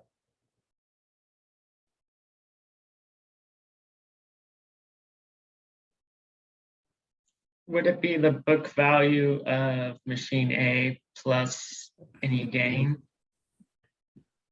Well, yeah, if they told me there was an implied gain here of 2, then that would tell me that the machine A has a fair value of 12, because the gain is always the difference between the fair value and the book value, right? But Michael, just giving me these facts, not telling me anything about a gain, which there is an implied gain here, right, of 2. Yeah. The 12,000 fair value for machine A versus the what book value for machine A, okay, is a 2,000 gain. But since no boot's involved, I can't take that gain, right? That entire gain will be deferred, okay? And so what happens? I look here, and that's what they're telling me here, right? So I guess I could have just highlighted that rather than write it up there. They're telling me that here, but if they just gave me these 2 facts, I would say, well, machine B must be worth what? Must be worth 12,000, because they're giving up a machine A that has a fair value of 12. And on the CPA exam, we assume nobody's smoking crack. So if somebody gives up something at 12, what they're receiving going to have to be consideration back of 12, right? Okay. Okay, good. Now they say, well, what would be the journal entry for this? The transaction lacks commercial substance, and our rule is what? Book value of assets surrendered. Is that what happened here? They brought in the new machine at the book value of the asset surrendered, didn't they? So I don't have to start coming up with a new rule now for a transaction with commercial substance. It's the same thing. I mean, without commercial substance, it's the same thing that I saw with the transaction with commercial substance, right? Book value of the asset surrendered. Okay. Okay, good. Now we come over and boot is paid, and it's the 25% rule. We're less than 25% rule. And so we know that no gain is going to be recognized, as total consideration is going to be less than the 25%. Now, when we look at this situation, okay, they tell us that machine A is exchanged for what? $2,500 for machine A, and $2,500 is exchanged for machine B. Machine A has a carrying value of 10, and machine A's fair value is 12. Okay, so again, we have what? We have an implied gain here of the 12,000. This is machine A, minus the 10,000 book value. Fair value minus book value, right, is going to give us this 2,000 implied gain. But since there's what? Since the boot is paid and they're telling us that it's going to be less than 25% of total consideration, we're going to defer that, are we? Okay, but let's make sure that we know that we're going to defer it, because they sort of just act like because the boot was paid, there was no gain, but we would have to check that. Okay, so what happens? Well, the cash in this transaction is what? Is 2,500. I'm going to put that in the numerator. And the total consideration is what? Cash of 2,500. And what? Machine A, which they're telling me has a fair value of 12,000. Okay, so 2,500 divided by what? Divided by 14.5. Somebody got a number for me? 2,500 divided by 14.5.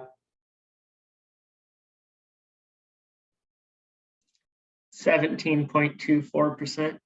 17.24%. Thank you, Michael. 17.24%. That's less than 25%, isn't it?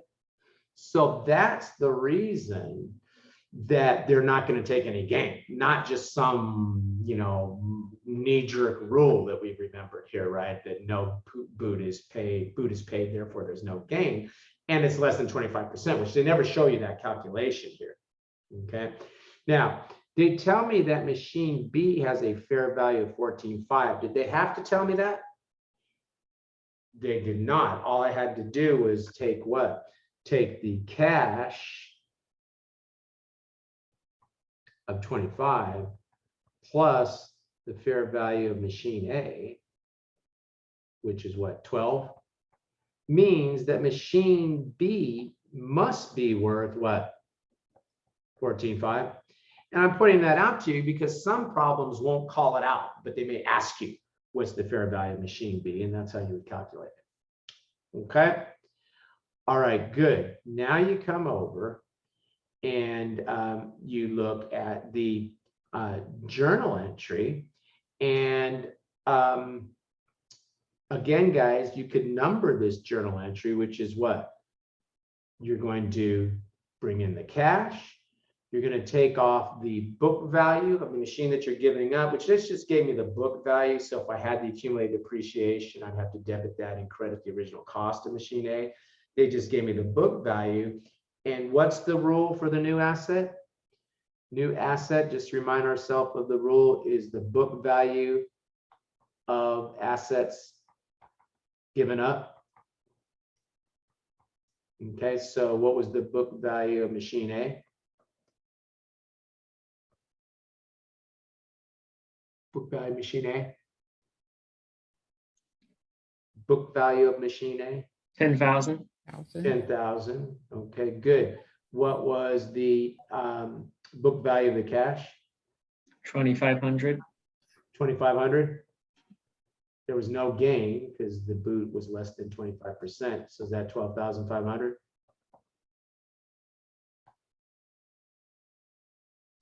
Does the rule still hold? Okay. Okay, good. Now we come in, the way they've headed these, the title's kind of like a movie that says the hero dies. Okay, so they've already told us, what's going to happen here, but let's just take a look at the fact pattern here. Machine A is exchanged for machine B, and now they're going to do what? Receive $2,500 cash, right? Okay, so the carrying value of machine A, they tell me, is 10, so there's that implied gain again. Machine A's fair value is 12, and they tell me that machine B's fair value is 9,500, but I could have figured that out because what? If I'm going to give up something that has a fair value of 12, which is machine A, and somebody has to what? Give me cash. I'm going to put cash received here of 2,500. Well, that's equivalent to tell you that machine B must be worth what? Only 9,500? Because somebody said, hey, give me machine A and I'll give you machine B. And I said, here, machine A is worth more than machine B. Give me 2,500. And the guy says, okay. And he gives me 2,500. That means machine B must only be worth 9,500, right? If I'm willing to take a machine worth 9,500 and cash at 2,500 to give up a machine that has a fair value of 12. Okay. Now, when we look at this, we take what? We take the cash because we've received boot, so we want to figure out how much of that gain should we take. And we have cash of what? Because we received it, we have to see what amount of gain we'll take. We had cash of 2,500. We had cash of 2,500, and we got what? A machine worth 9,500. So the total consideration here is what? And when you do the calculation, it comes out to 21%. So that's the portion of the gain that I will take. So I go ahead, and you can kind of see that calculation again there. That becomes 417. Okay. Now, when you do the journal entry, the way I would do that, I take the machine off at its book value. I would go ahead and debit the cash because I know they received the cash. I would go ahead and credit the gain. And I disagree that this is a plug. Here they called it a plug, which is the last part of this journal entry. But I would do it following our rule. The rule is what? The book value of the asset given up plus any gain. Okay, so what did they do? They gave up machine A and it had a book value of what? 10,000, didn't they? Okay, but think about this for a minute. They turned part of that giving up into cash, didn't they? They got some of that back. So the net of the assets that they gave up, because the cash received was 2,500. So really, they got some of that book value back, didn't they? So you look at it a little bit differently, since they got some of that book value back, they received cash at 2,500, and then we go back to our flashcard rule, which is what? Plus any gain. And the gain was what? 417 that I took. So when you go ahead and add that up, 7, do the calculation on that, right? Subtracting 2,500, I come to 7,917, the same number they had here.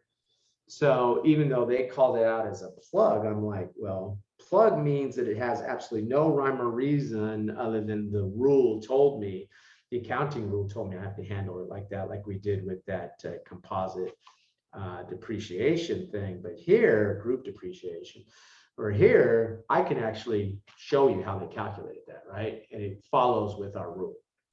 Okay, so one of the areas that I think students have trouble with here is right here, right? This is, you wanted to be an accountant, didn't you? Well, this is the kind of stuff that accountants get stuck doing, right? Everybody turns to the accountant and says, figure it out, okay? And so that gets a little bit tough there. And so you're gonna need to kind of practice with that to get more and more comfortable with that. Question? Okay, good. Let's go ahead. I'm not going to go through every single example, guys. You can continue to look at those if you want. I think it starts to become a little bit more of the same stuff, though. Okay, so let's just take a look at involuntary conversion. And basically, if someone comes along and says, hey, I'm the government, and I'm going to, I figure they call that explorate or something, condemn the building, whatever it is, okay? During political campaigns, this is the thing that they always scare people with. Someone can come in and tell you, you know, they play the scary music and they say, don't vote for Joe Taglioni. He's gonna let someone come in and take your house from you and all that kind of stuff, nonsense, okay? But sometimes it happens. If they're going to, you know, put a highway through or something, they force you to give up the property, whatever. Okay, it's very rare. Okay, but if that's the case, then whatever the proceeds are that they give you, less whatever the book value was, gives you the gain here. Okay, but you know, the chances that somebody's sitting out there ready to take your house from you for something stupid like this is highly unlikely. Okay. All right, good. Let's go ahead and let's take a look at a couple multiple choice questions here.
Okay, guys, we're past the 2-minute mark, so go ahead and make your decision.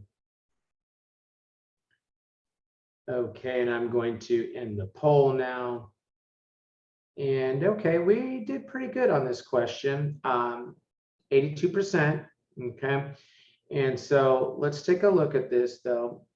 We have this July 1st, Vault Company exchanged a truck for 25 shares of Ace Corporation common stock. On that date, the truck had a carrying amount of 2,500 and a fair value of 3,000. Also, the book value of Ace's stock was $60 per share on December 31st, year one, and $250 per share, and 250 shares of common stock outstanding, and its book value was 50. Let me read that again. Also, the book value of Ace stock was $60 per share. On December 31st, year one, Ace had 250,000 shares of common stock, and its book value per share was $50. Whoever wrote this question was on crack, I guess. What amount should Vault report? Maybe I'm just not reading it right because I don't care about all that.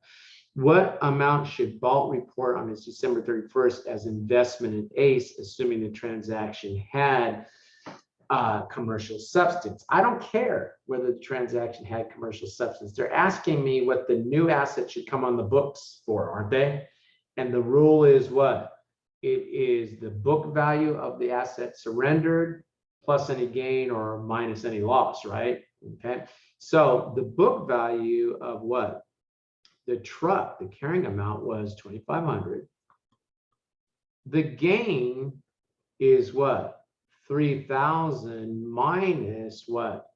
Minus, well, I guess I do care that the transaction has commercial substance because I know I'm going to take the gain. Okay, the entire gain. So the book value was 2,500. So the gain was what? 500. So if I add the book value of the asset given up, which was the truck, plus the what? Plus the gain, I come up with the 3,000, don't I? Okay. Again, it's a little daunting, guys, when you look at these questions in the homework because they run around like chickens, you know, with their heads cut off, you know, trying to explain to you why it's the right answer in this case. And then you read another question and here comes, you know, hemorrhaging of words that when you look at them, I don't know what, I can't make any sense of everything they're saying. If you follow this, I don't need 52,000 words to explain to you why this is the right answer. I just follow that same rule every time I see a question like this. Okay. Okay, good. Let's take a look at the next question here.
Okay, guys, we're over 2 minutes, probably more time than we probably should have needed for this question, but let's go ahead and take a look at this. And okay, 64% of us got this right. I thought we'd get a higher performance on this because we've been saying that if a transaction lacks commercial substance, then we'll bring in the new asset based on the carrying amount or book value of the asset surrendered, right? And so they say, when should it be measured based on the reported amounts of non-monetary assets surrendered? Well, that's almost our flashcard of the rule as to what to bring the new asset on, right? When it lacks commercial substance, that's what we would do. Now, when you take a look at this, I see what the problem with this is. Based on the reported amount of non-monetary assets surrendered. I guess because it didn't say plus any gain, then or minus any loss, but since it didn't include that part of our flashcard, that's why C is the only correct answer, because there probably wouldn't be any gain, but then there could be some gain if the consideration. So this is an effed up question in many regards, but if you got a stupid question like this, okay, you could look at this and use process of elimination, okay? Because notice they say when the entity's first cash flows are expected to change a result of the exchange. And let's say you like that. But then when you looked and said when the timing of future cash flows received differs significantly from the configuration of future cash flows of the assets surrendered, well, that's the same way as saying what's in answer A, isn't it? So you can't have two right answers. And then when the transaction has commercial substance, well, A and B are describing a transaction that has commercial substance. So I guess you'd have to work the question that way rather than from an understanding of some of the fact patterns we've been looking at. So that becomes a pure test taking kind of exercise. And maybe that's what they meant from this question by giving us this question. Okay. I don't like questions like that. All right. But we're not in control of what they ask us on the exam. Okay, let's take a look now at intangible assets. Okay, so notice, guys, we're continuing the discussion here of intangible assets. Okay, and intangible asset.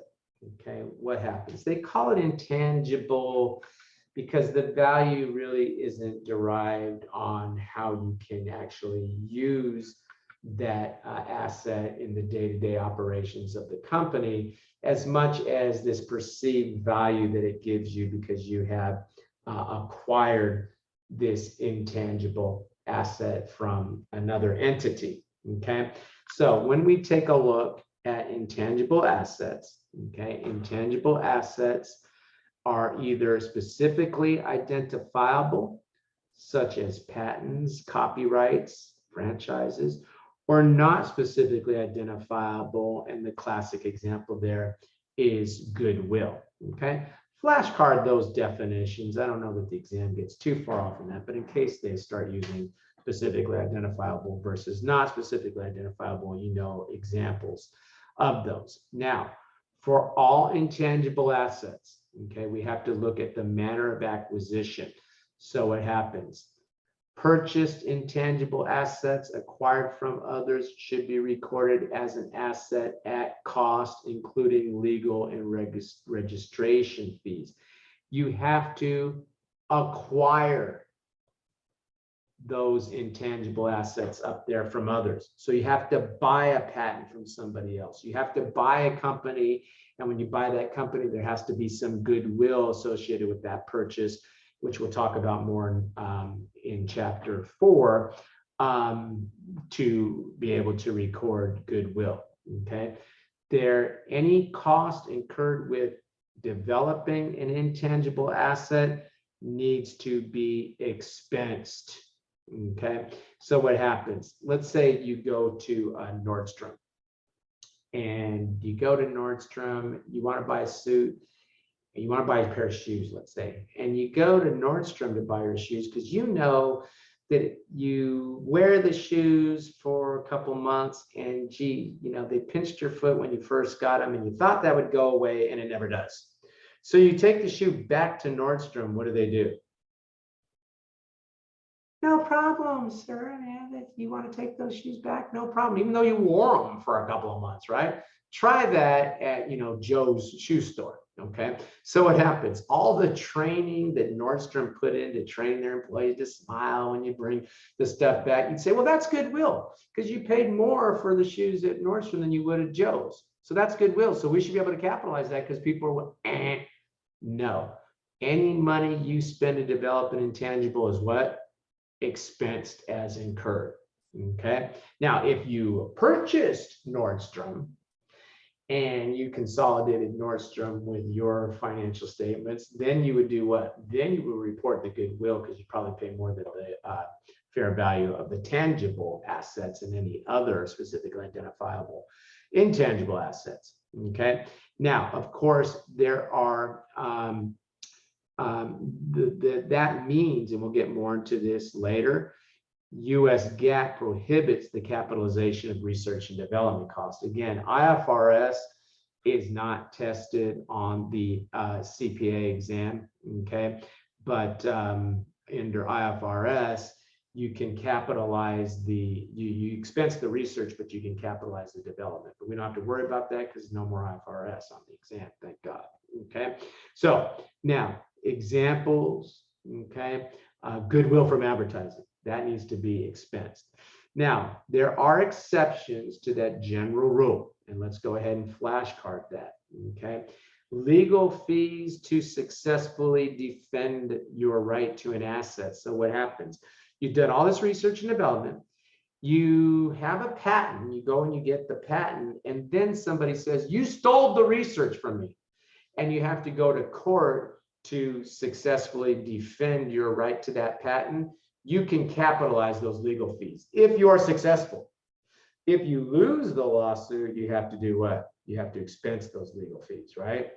Okay. Registration or consulting fees, design costs of a trademark, other direct costs to secure the asset. I guess we can put that, although I don't like putting others, things on a flashcard that don't call out a specific example. So flashcard that. Okay.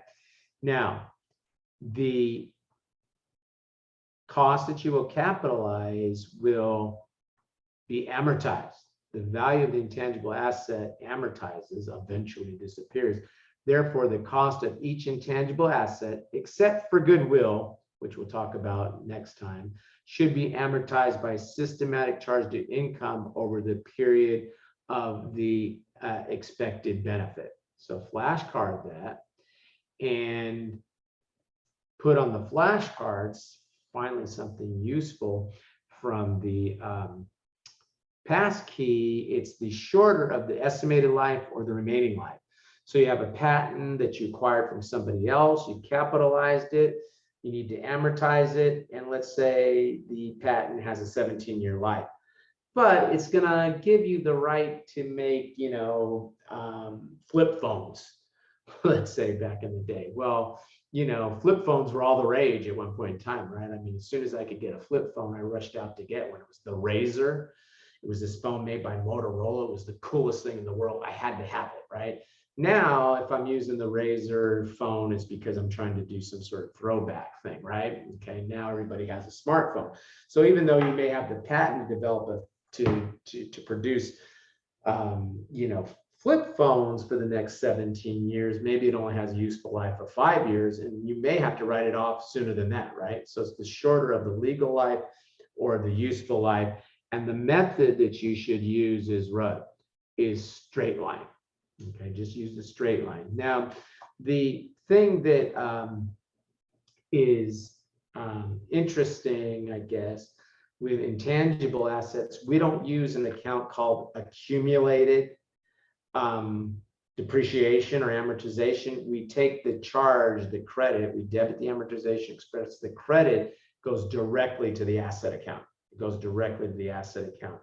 The other thing, you'll maybe see some problems that will have a salvage value but the way for an intangible, but the way they'll describe that, they'll say, after using the patent for 3 years, they believe they can sell it to a competitor for X amount. Okay, well, that would be the salvage value, right? Okay, I've seen some questions that do that. And again, like with any asset, if there is a change in the useful life, you'll take any remaining book value of that asset and divide it over the remaining useful life. Remember when we talked about the truck in, what was it? Is it F2 or F? I forget what it is. F2 change, F1 change in accounting estimate. We had the truck. The truck had a 5-year life.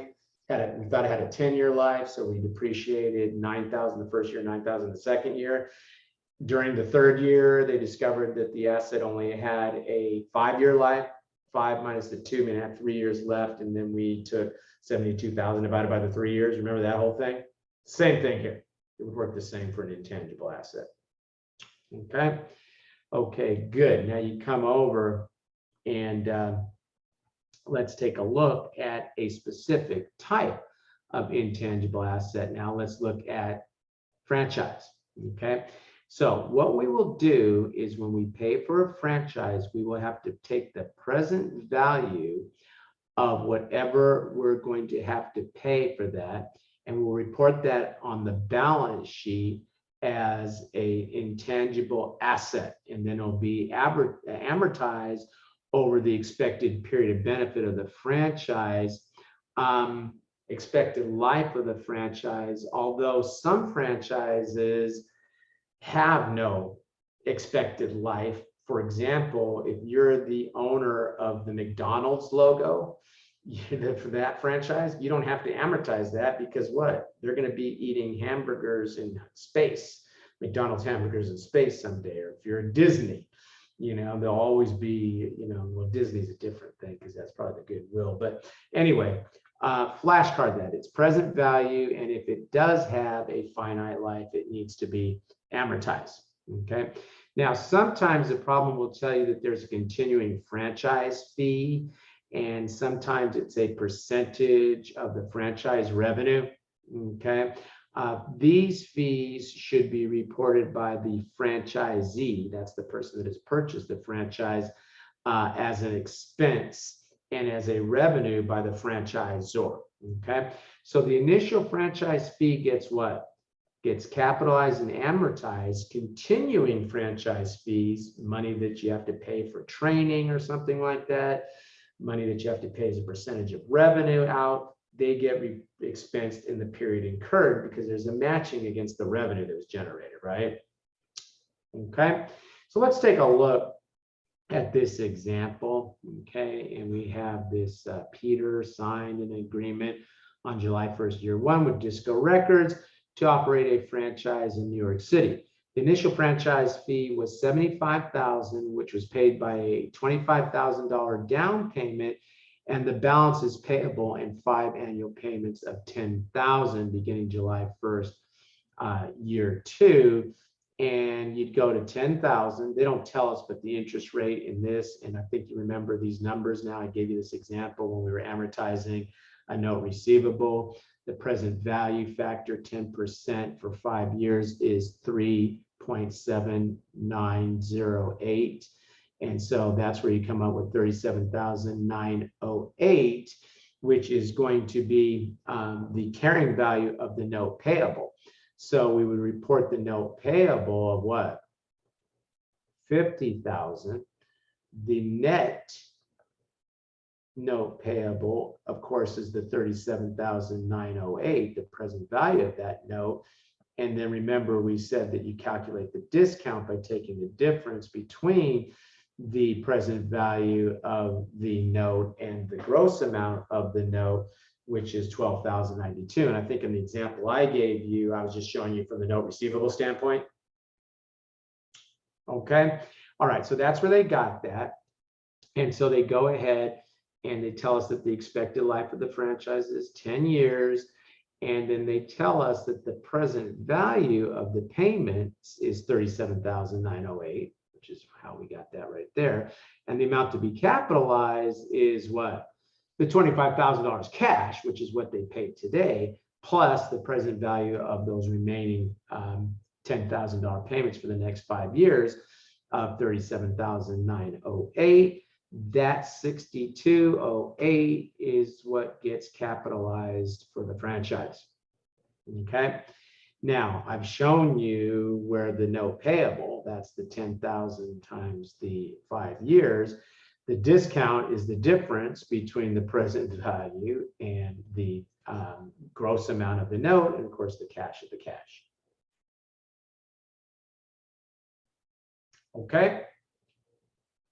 Now, they show us here the amortization of the franchise, which since they bought it, and again, be careful, we bought it July 1st, and so we only take half year amortization that first year, which is what we record the asset at, divided by the 10 years times the half for the half year. The thing that they don't show you here is the interest expense. The interest expense is going to be what? Is going to be $37,908. And the reason they didn't show me the interest expense is because they never gave me the interest rate on this, which is what? 10%. So the interest expense would be $37,908 times 0.1 times what?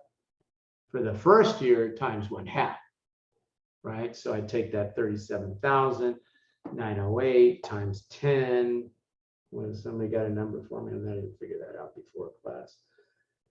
37,908 times 0.1 equals that, divided by 2. What's that? 1895 and 40 cents. Thank you. Right?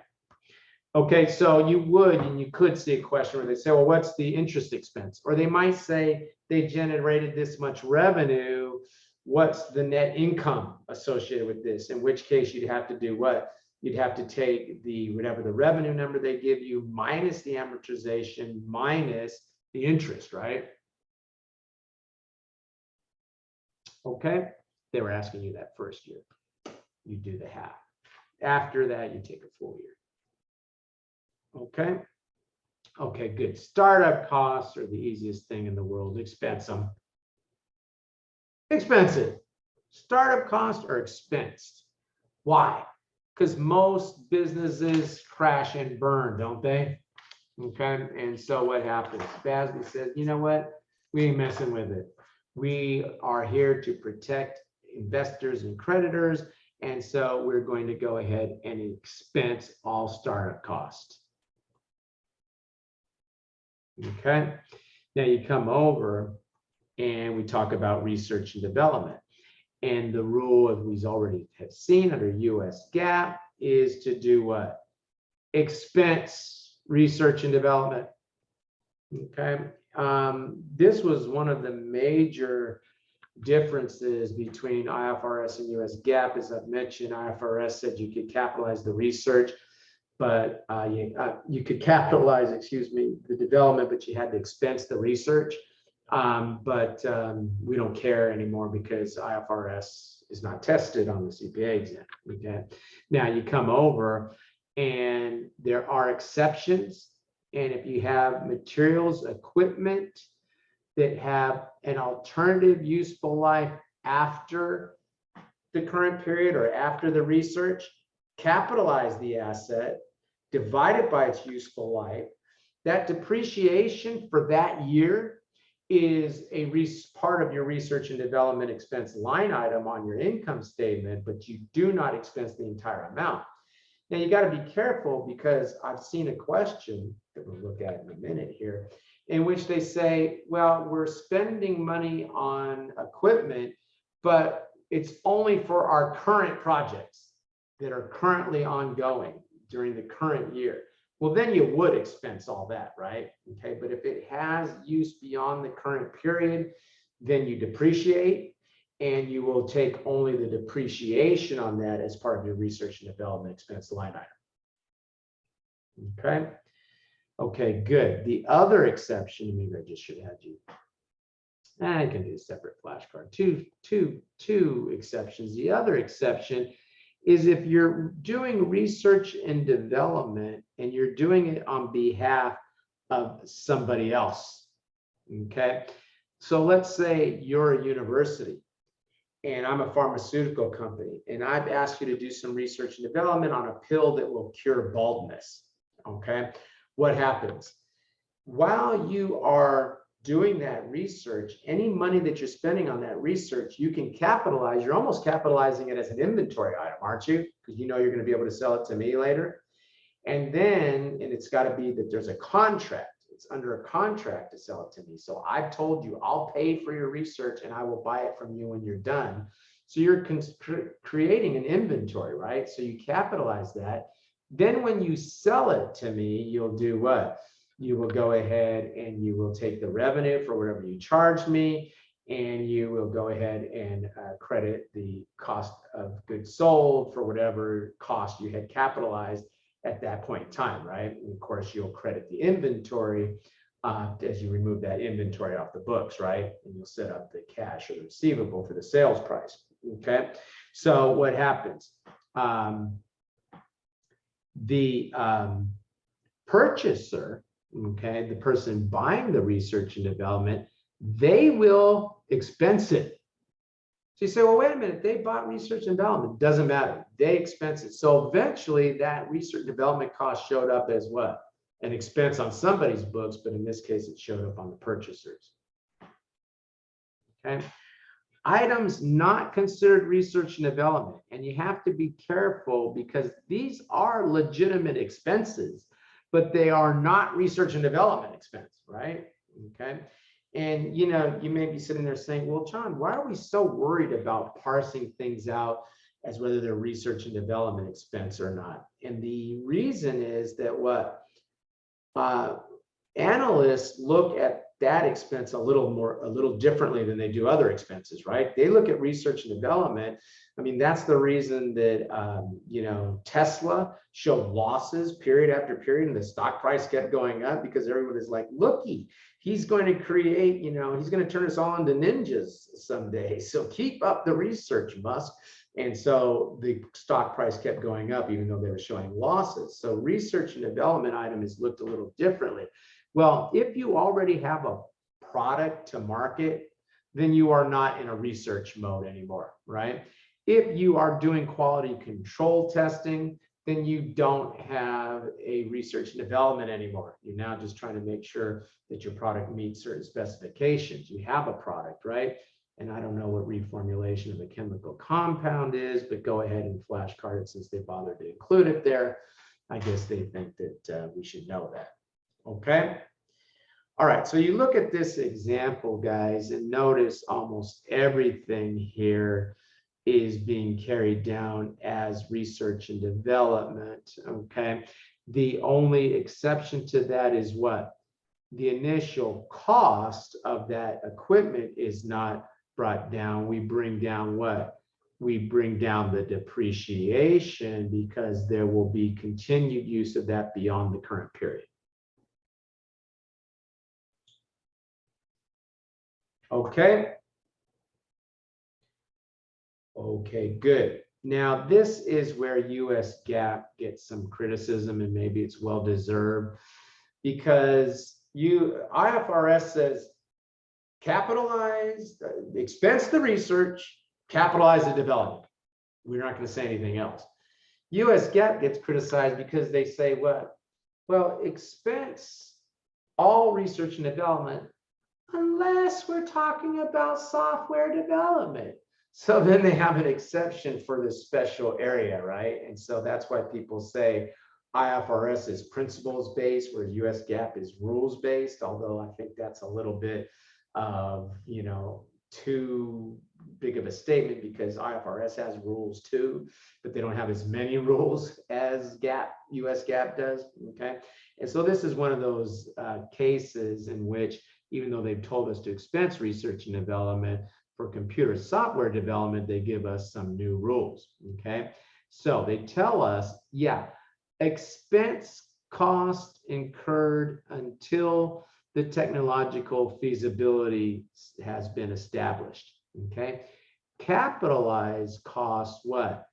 after technological feasibility has been developed. And notice, guys, I'm not going to be as pretentious as to sit here and read off what constitutes technological feasibility, because I have no idea what they're talking about. Okay, but include that on your flashcard. Okay, so that you know that you expense before technological feasibility and then you capitalize after.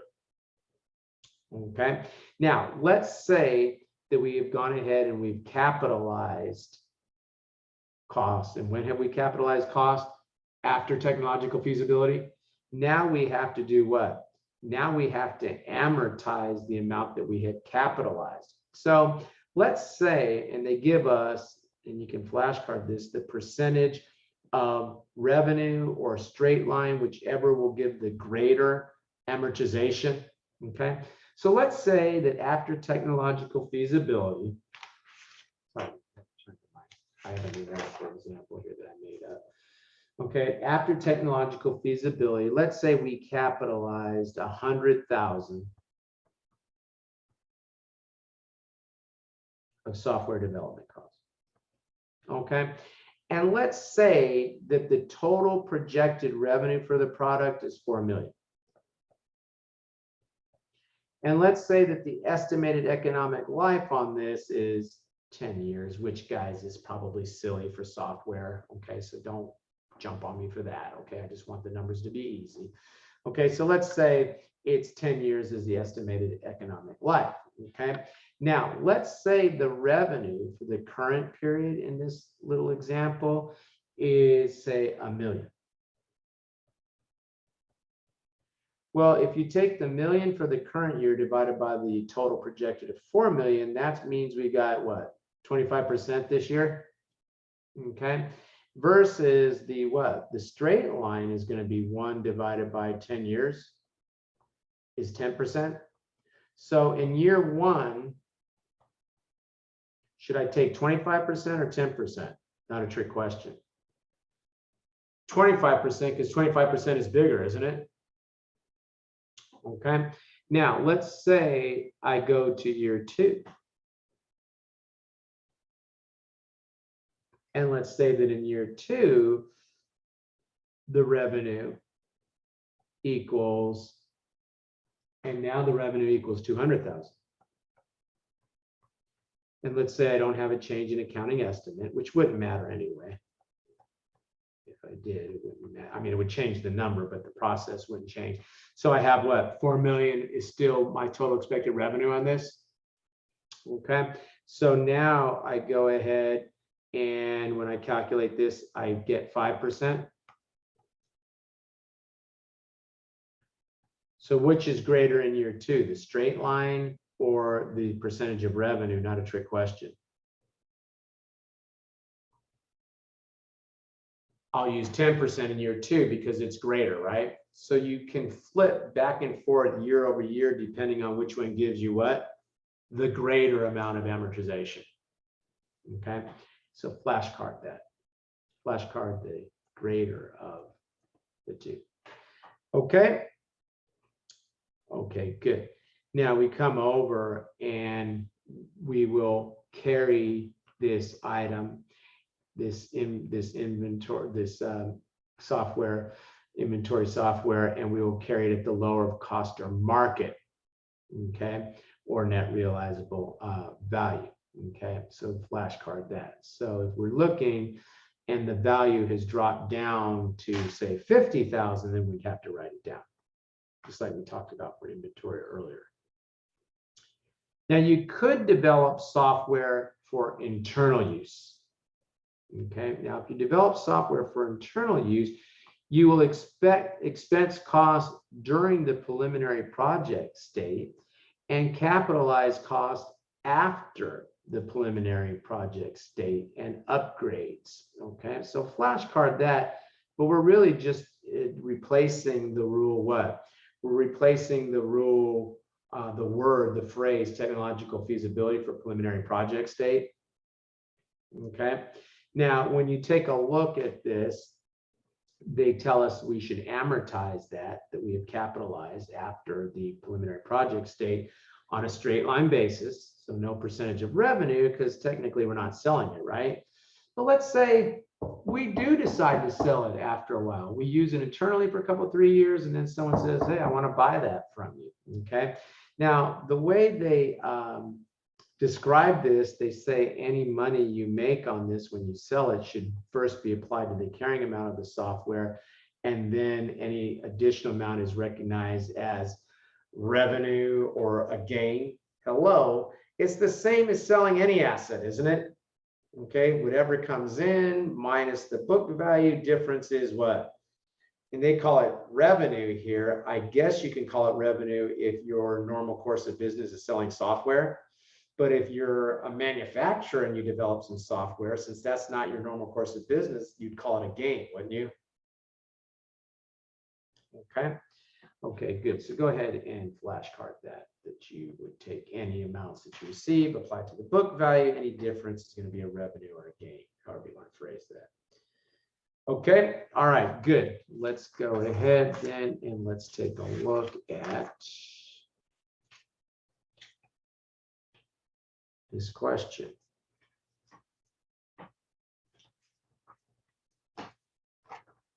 Oh, you need the poll, right?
Okay, guys, I'm going to give you 10 seconds.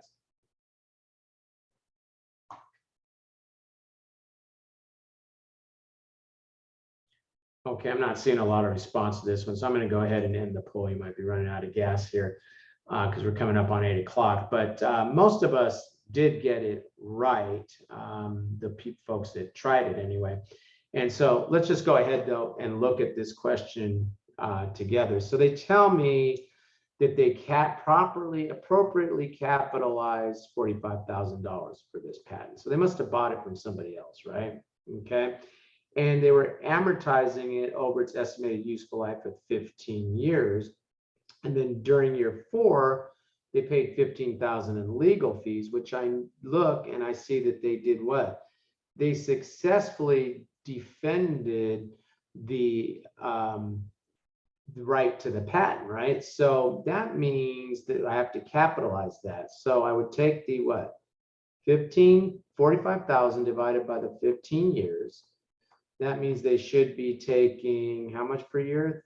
3,000. What's 45,000 divided by 15? 3,000 per year. And they took that, what? They took that for all of year 1, all of year 2, and all of year 3, right?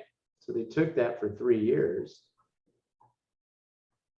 So that means they had taken what? 9,000 of amortization. So when they started year 4, when this person came up and said, hey, I'm going to sue you for the right to this, it had an amount of 36,000. Is that right? Doing my math right? Okay. Then they pay the legal fees. So they have to pay what? They have to pay that. And of course, that is getting added on because it was successful, right? So 36 plus 15 gives me what? 51,000? Am I doing my math right? 51,000. But Yeah. then this, plaintiff, whatever, we turn around and say, hey, you want it so bad, give me 75,000. Okay, so they say, okay, sure. So 75,000 minus what? The 51,000 carrying value it had at that point means that I would take what? $24,000 gain, which most of us got correct.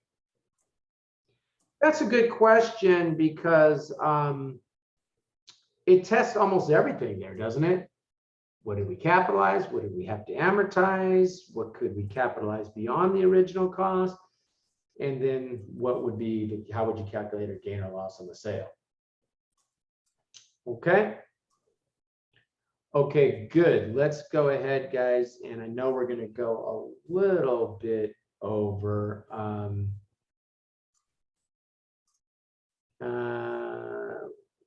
Geez, that's a little more than I forgot that we had all this other stuff. I'm going to do question 2 with you because it's not, you know what? Look at question 2 on your own. You should be fine. I don't need to go over that with you. Let's just do question 3 so that we're not going too far because I know, you might have obligations like something stupid like your family expects you to, spend time with them or something. So let's just go ahead. I'm just kidding. Or, if you, probably your significant other is going to leave you after you spend all this time studying for the exam. So I won't worry about it. No, just kidding. That's a joke. So go ahead and let's just work this question so you can have a nice rest of the evening after we're done.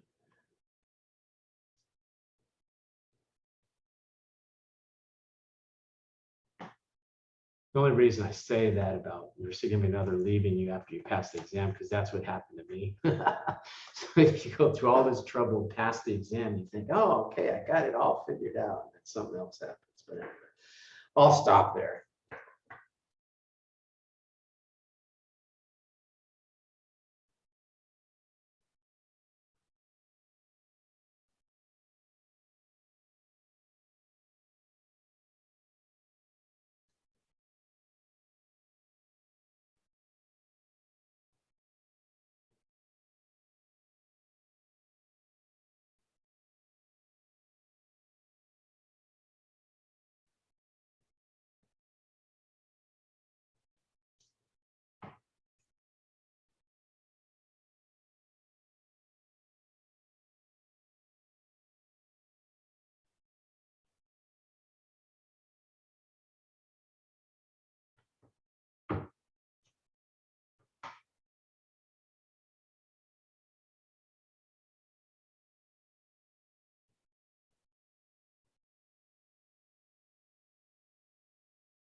10 seconds, guys.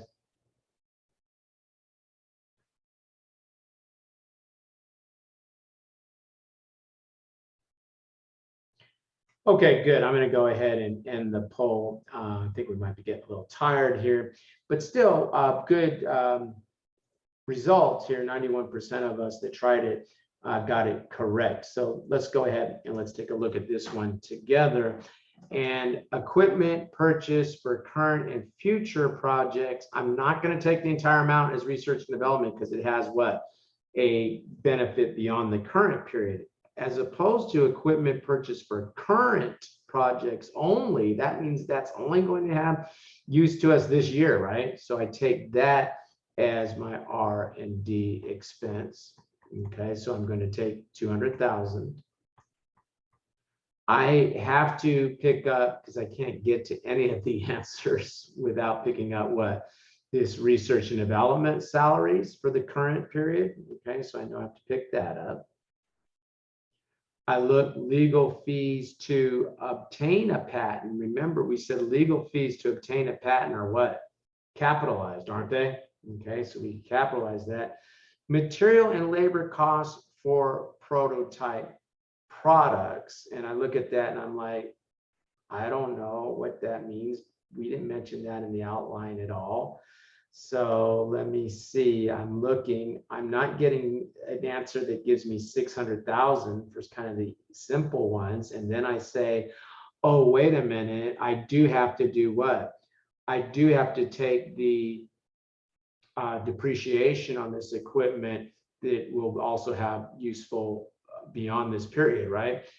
So I take the 100,000 and I divide it by what? By 5, and that gives me 20,000. So I bring in the 20,000 over here because I remembered that rule. Now I'm up to what? I'm up to 620, but they don't give me 620 as a choice. So now I'm like, well, hell, I guess it must be, because I'm certain on these other ones that material and labor costs for a prototype product are considered research and development. So I go ahead, and when I add in the 600,000 now, I get what? I get that 1220000. And now, because I did my homework, I know that I have to include prototypes, so I don't necessarily have to do that again on the exam, right? But if you run into something on the exam that you're like, huh? Sometimes you can work, kind of bludgeon your way through the way we did there. Question. Okay, guys, that's enough for one night. Looks like we're taking a little while to get through chapter 3, but we will wrap it up next time and get a nice start into, if not even finish, chapter 4. I know we're behind. That is normal. I am more interested in making sure that you're getting a thorough understanding of the material than I am that we're keeping up with some specific schedule at this point in time. So I'll do my best to close the gap on some of that as we move along.